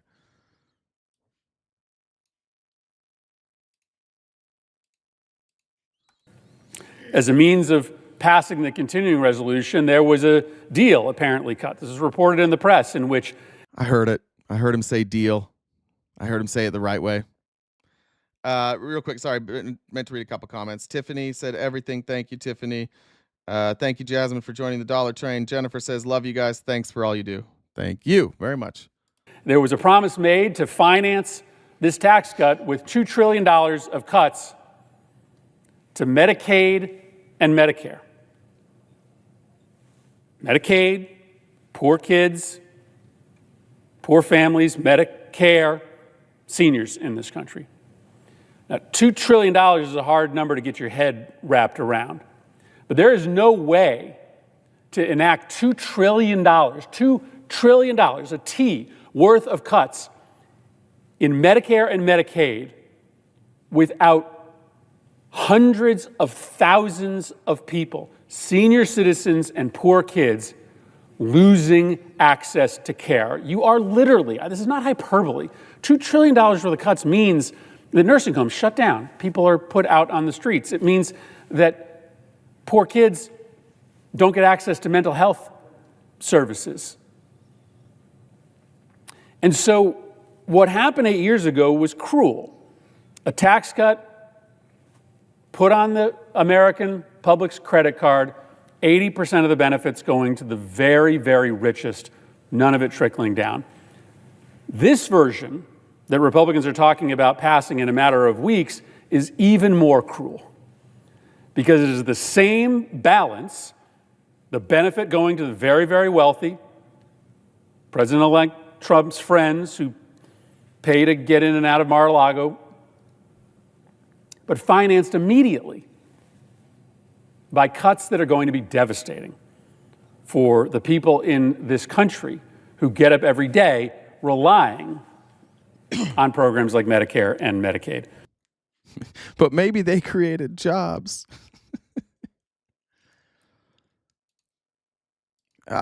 They must wake up every day. The Republicans must wake up every day and hit their knees and be like, thank you, Jesus, for giving us the dumbest motherfuckers on earth as constituents. Thank you. Like, we're doing this right out in the open, and they still are supporting it. Thank you, Jesus, for giving us the South. God bless the South. Fuck education forever. Let's keep them dumb so we can just keep giving out handouts to our friends. By the way, these are the people, like, we talk about Nancy Pelosi getting rich. Marjorie Taylor Greene is filthy fucking rich. Go look at Mark Lee Harvey, Haley Joel Osment McMullins. Look at his net worth. When he entered office, he was worth about $2 million. Or was it about $2 million? I think he's worth like $60 million now. Yeah, he sold a plumbing company that his dad created, and that he ran for a while. There's some question as to the valuation on that plumbing company. There's a lot of people who question the amount of money he got there and was it warranted. Look at his trade. Look at their trading. They're literally just doing the bidding for their rich friends while representing the poorest and dumbest communities, the least educated and the poorest communities. Let's see. Let's look. Which represent? Let's see. Which Congress members of Congress represent the poorest areas? Let's see. Members of Congress have the poorest, how would you say? The poorest income? I don't know. How would you even say that? No, that's what they owe. The poorest constituents? Let's try that.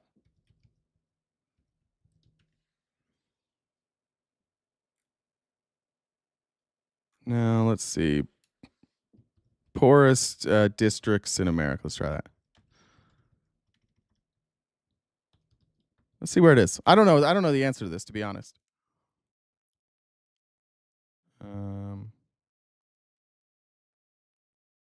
Lowest income counties. Wheeler County, Georgia. Who's the representative for Wheeler County, Georgia? Let's see.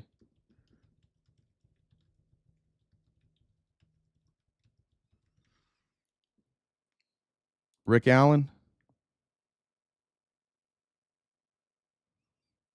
Republican. Okay. I wonder how he voted. Crowley County. Who represents Crowley County in Colorado?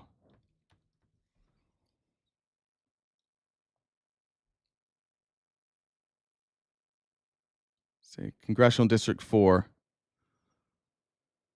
Cory Gardner. Is Cory Gardner? I don't remember. Who's Cory Gardner? Republican. So we go through it. Union County, Florida. I'm going to guess that's Republican. Madison County, Idaho. I know for a fact that's Republican. Elliott County, Kentucky. Bet that's Republican. Forest County, Pennsylvania. I'm going to guess Republican. Tennessee, Arkansas, Georgia, Texas, Florida, Tennessee, Ohio, Kentucky, Georgia, Colorado, Texas. Tell me when we get to a blue state, like Colorado, I guess we can call it a blue state. Mississippi, Texas, Kentucky, West Virginia, Florida, Georgia, Kentucky, New Mexico, Georgia, Louisiana, Arkansas, Georgia, Florida, Arkansas, West Virginia, Texas, Florida, Tennessee, Mississippi, Alabama, New Mexico, Arkansas, South Dakota, Kentucky, Georgia. Jesus Christ. Jesus Christ. What is it if we go up? If we go highest? I mean, I can't even get to a blue state unless we're counting purple states. I can't even. There's not even a blue state there. Can you imagine that? All the people who have the most constituents on benefits voting against this shit. Thank God for dumb people, man. Thank God for dumb people. The Republicans wouldn't have anything going on. Frankie says, I can't hear anything. I wonder what's going on. I can't hear anything. I wonder what's going on. I don't know. Can you guys hear me? That was worse than I thought going through that list. I thought we'd have some blue states. No. It's just like blue. New Mexico has been voting blue in presidential elections, but it's largely a purple state. Heavy Republican legislature too. So they're moving. They're kind of like Arizona. In federal elections they've been going blue. All right. Let's go to what's next here.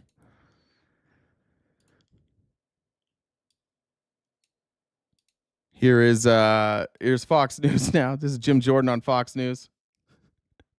We're not going to make any cuts to Medicare or Medicaid or Social Security, okay? They're not making cuts. I just want you to know they're not making cuts.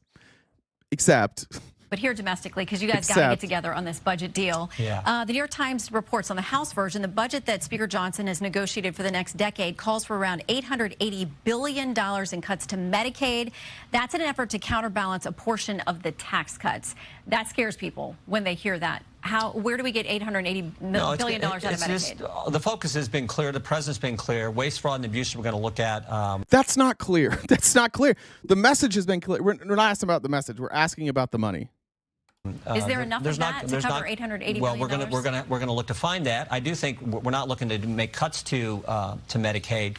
But certainly work requirements are something that I don't view as cuts. Work requirements are just common sense. You're an able-bodied adult and you're getting a benefit from the government. There should be some requirement that you do work or volunteer work or something. We have that in other parts of our government payment systems where people are getting aid from the taxpayer. I think that makes sense. So look, our plan is pretty basic. Cut taxes, cut some spending, help the national defense, and secure the border. But here domestically. Yeah, what spending though? What are you cutting? You have to cut $880 billion. You have to make $880 billion in cuts to Medicaid. What are you going to cut? If you're not cutting what people are getting, like, are you telling me that you think that there's $880 billion worth of waste, fraud, and abuse in Medicaid? Excuse me. Of course, there's not. They're just lying. Like I don't know, Republicans. They just lie right to your face.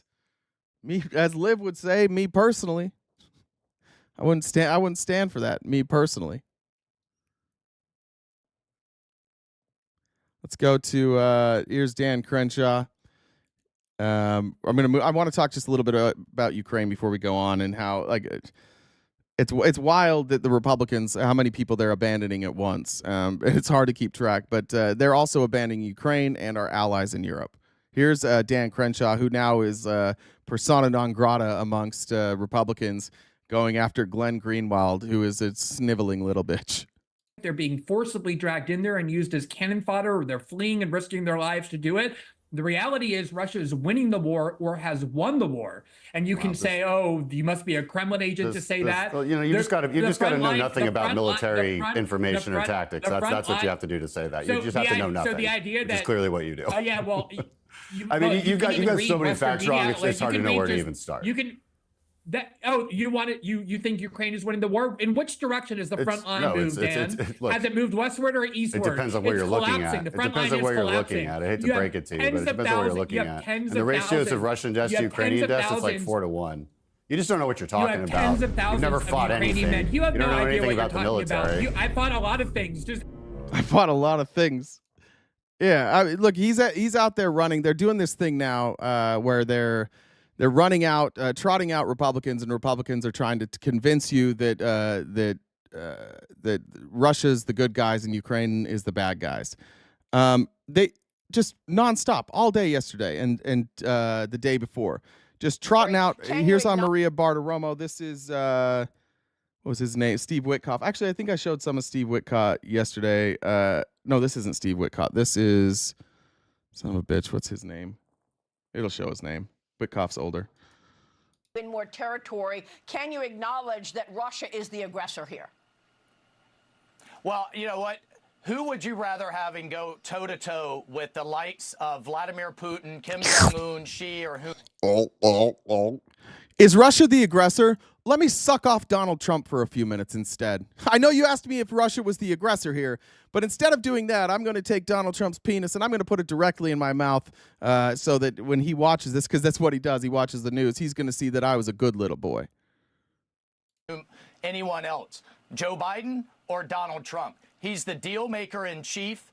He's the commander in chief, and it's only because of his strength. If there's name one deal Trump made that worked out. Republicans in the chat. Spaniard, I don't know if you're a Republican or if you're just arguing a different point. I'm not sure. If you are, I would like to know if I don't know if there's Republicans here. What's the good deal Trump made? I'd like to, there probably is some. I'm probably not thinking of it, but what's a good deal that he made?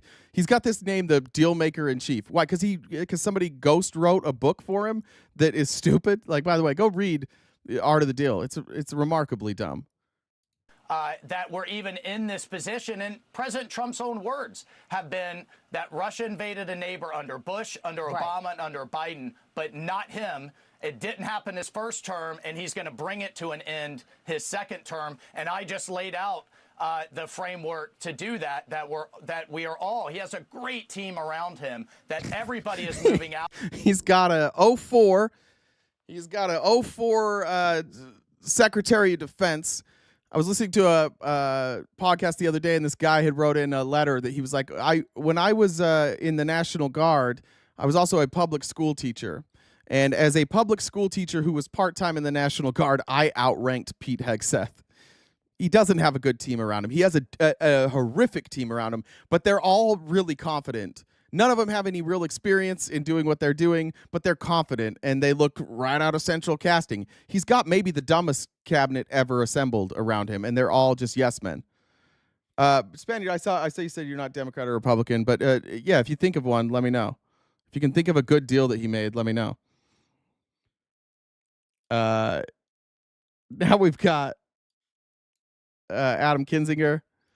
And this is Seth Richer. No, not Richer. That's the what is his name? Stephen Richter. Isn't Seth Richer the one that they like accused the Clintons of killing? Stephen Richter.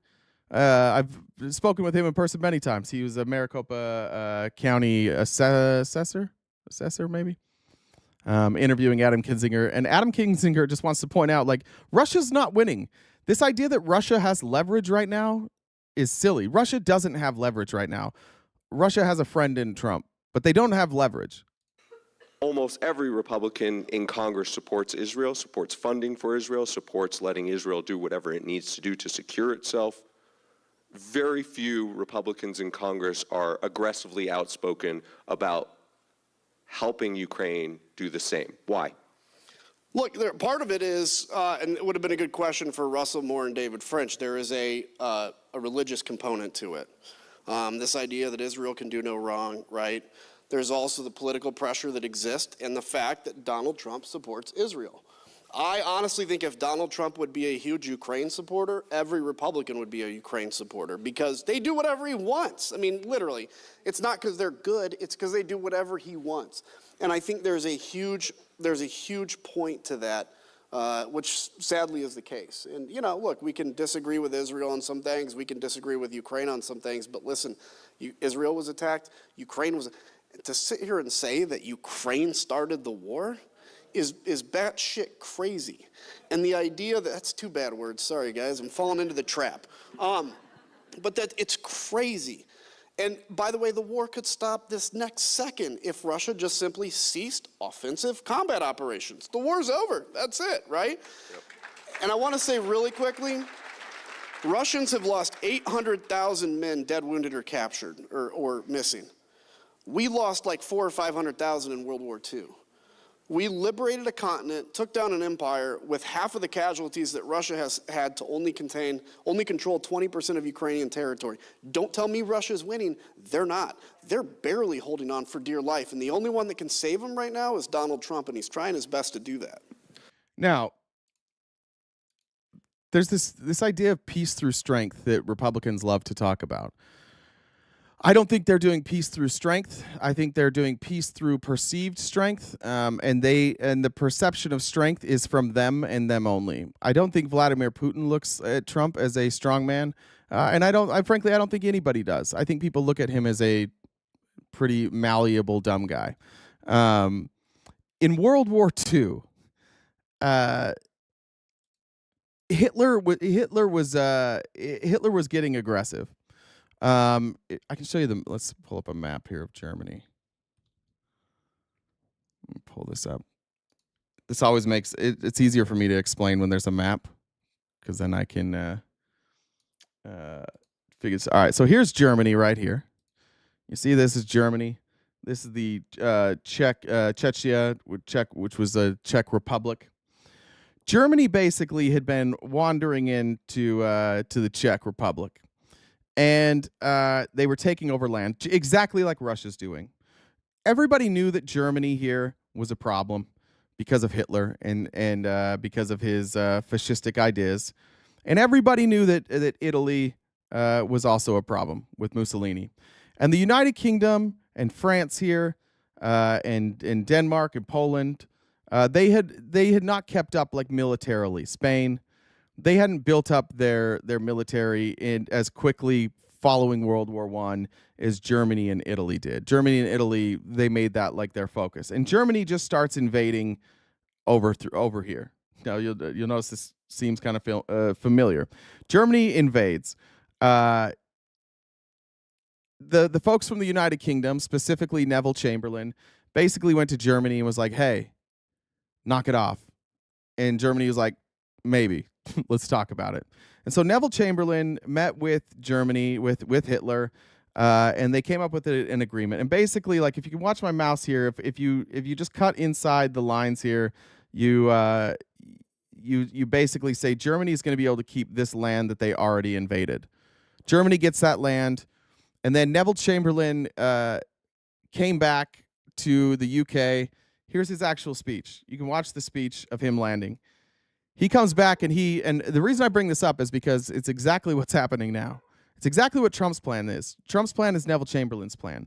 Neville Chamberlain comes back to the UK, lands on the tarmac, and makes this announcement.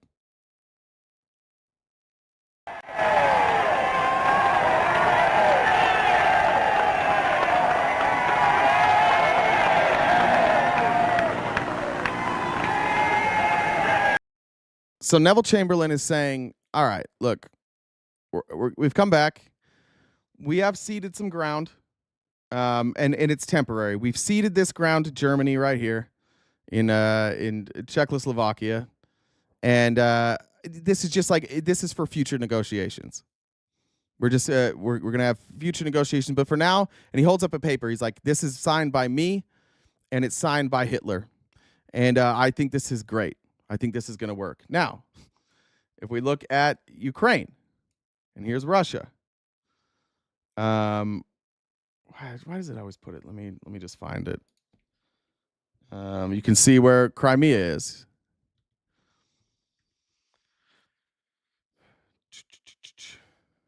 Why is it not going to show me that? All right, it's not going to pull up. It's going to give me the peninsula. You have Moscow Russia invading Ukraine, and basically they're just across the border here, through the Donbass and through Crimea, and they've taken this.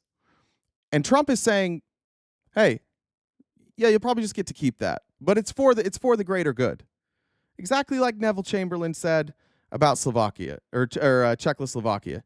Do you know what happened about a year later? Does anybody know what happened in Czechoslovakia a year later after that agreement? You need World War II buffs. 1 year later, Hitler just took it. He just took the whole country. Annexed Austria down here.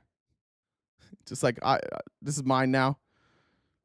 Takes Czechoslovakia and starts moving. And then Italy's like, fuck. Mussolini's like, fuck, I better get involved. So you see Italy taking ground. What do we see here? We see Russia trying to take ground here.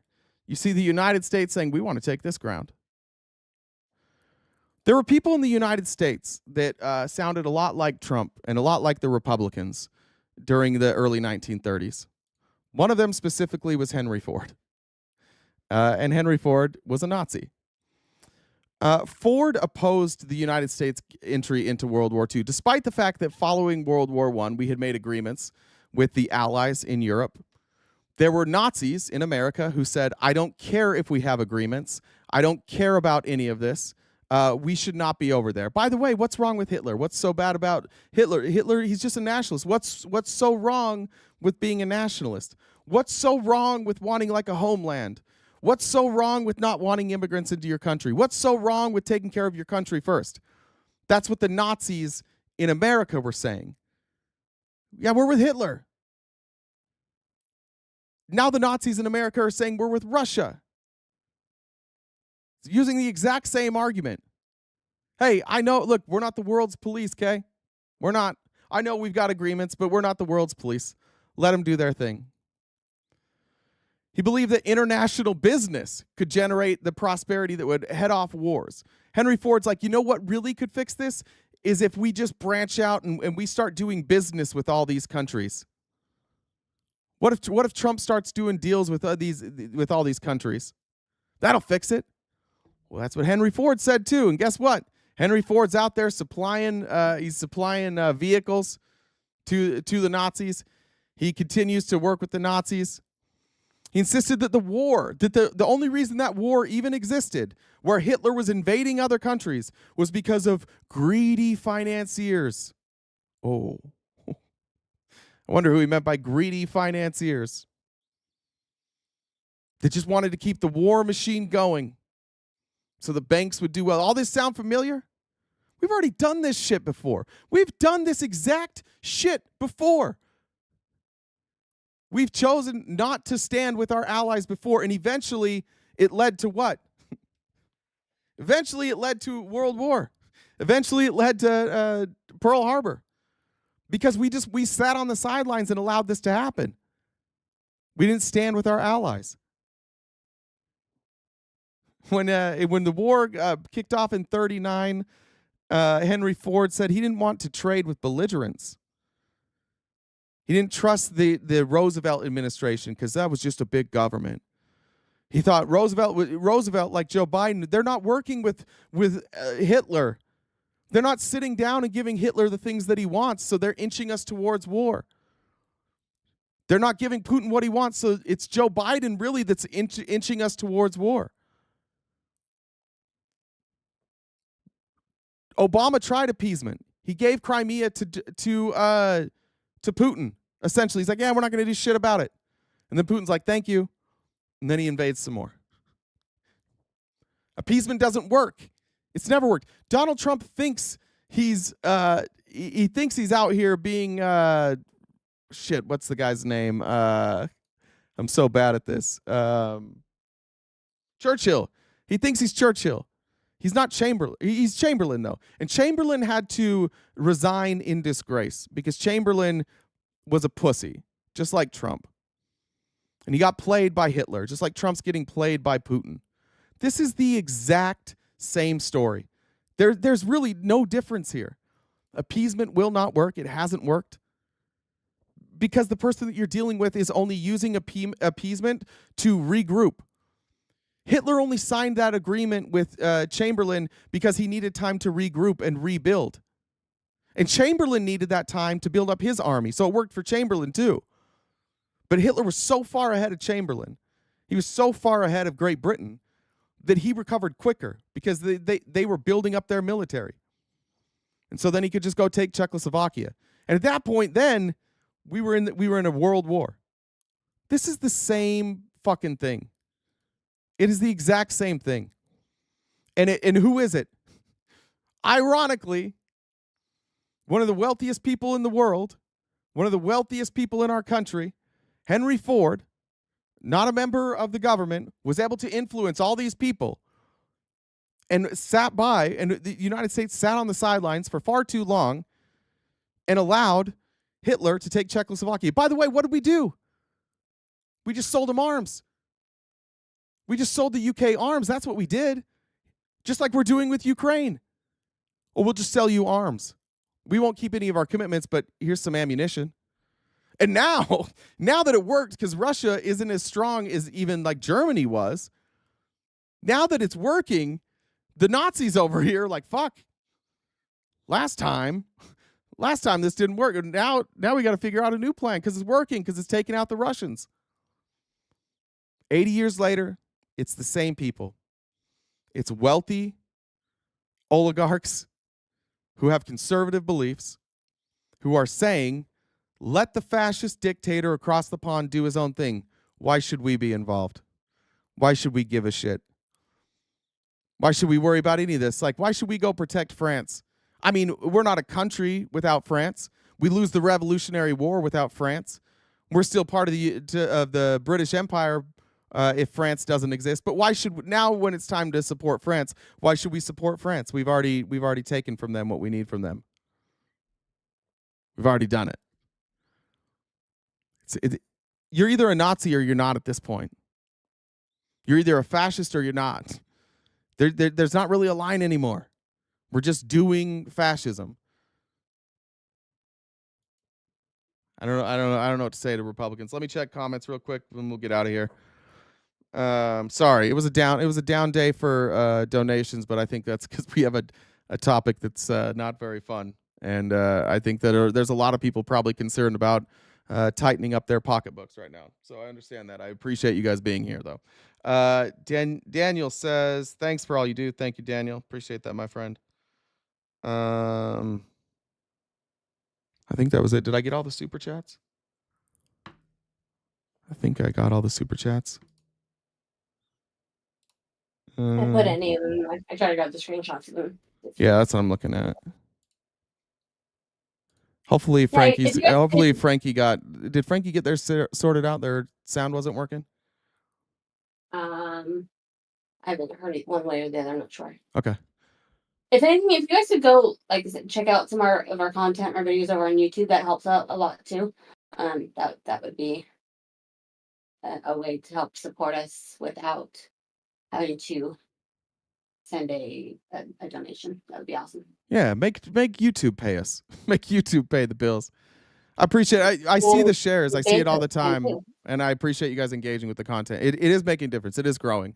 And we've said all along that we want to stop taking donations as soon as we possibly can. And I do think we're getting closer to that. So I appreciate all the engagement. It matters more than you guys know. Just sitting here watching this or leaving it running while you're not paying attention is fine too. That works for everybody. Stephanie, thank you. Said again, another amazing show. I've been sharing your show with some friends, so hoping they are here today. Thanks again from Detroit. What's up, Detroit? Did I miss any other ones? Don't think so. All right. Anything else from you, Jen? No, I'm all set. Okay. Thanks, Jen. All right, everybody. We'll be back tomorrow morning and every weekday morning, 9:30 a.m. to 1 Pacific Standard Time, right here on YouTube and Twitch. If something comes up, it could come up. I've got a sick daughter, so if something comes up, there may be a day I missed this week, but I hope that I don't. And we'll be back tomorrow morning with more content. Again, if you guys could just help us out by make sure you're subscribed, follow us on our other socials, share the live, share the information, share the content. And hopefully we can pick off some of these conservatives. I don't want to sit here and pretend that things are in a good place right now. I don't think we should pretend. I think like we've said, we've long suspected this is what would happen, and now that it's happening, it's here. Bitcoin falls to 83,000. Jesus Christ! Wow. Bitcoin falls for one reason. It's not really speculative in the same, like Bitcoin's not necessarily speculative in the same way that stocks are. Like this is people selling. This is a bunch of people selling their cryptocurrency. Whether, I don't know if it's going to be a quick one. That's a pretty, I mean, we were at 100 and something thousand. So it's a pretty significant drop. We'll see if it corrects. I don't know. I haven't been keeping track of the markets. I don't know. I don't keep track of the markets very well. When it comes to like crypto, most of what I know is just about the scams. I don't really pay attention to the fluctuations, but that's not good. I know. Let's see, Palantir stock. How's Palantir stock doing today? That's the one that's actually got me fucked up. If we're being honest, that's the one that has me the most fucked up. Because Palantir shouldn't be dropping. Like they're in bed with Trump. They're going to get all sorts of contracts. So it is interesting that Palantir is dropping. Looks like it might have recovered a little bit today. Anyways, guys, I'll see you guys. CoffeeZilla must be having a field day. He's probably pulling out what's left of his hair. I'm going to check out CoffeeZilla. I'll see you guys tomorrow morning. Thank you so much. Stay cute and cool. Have a great summer.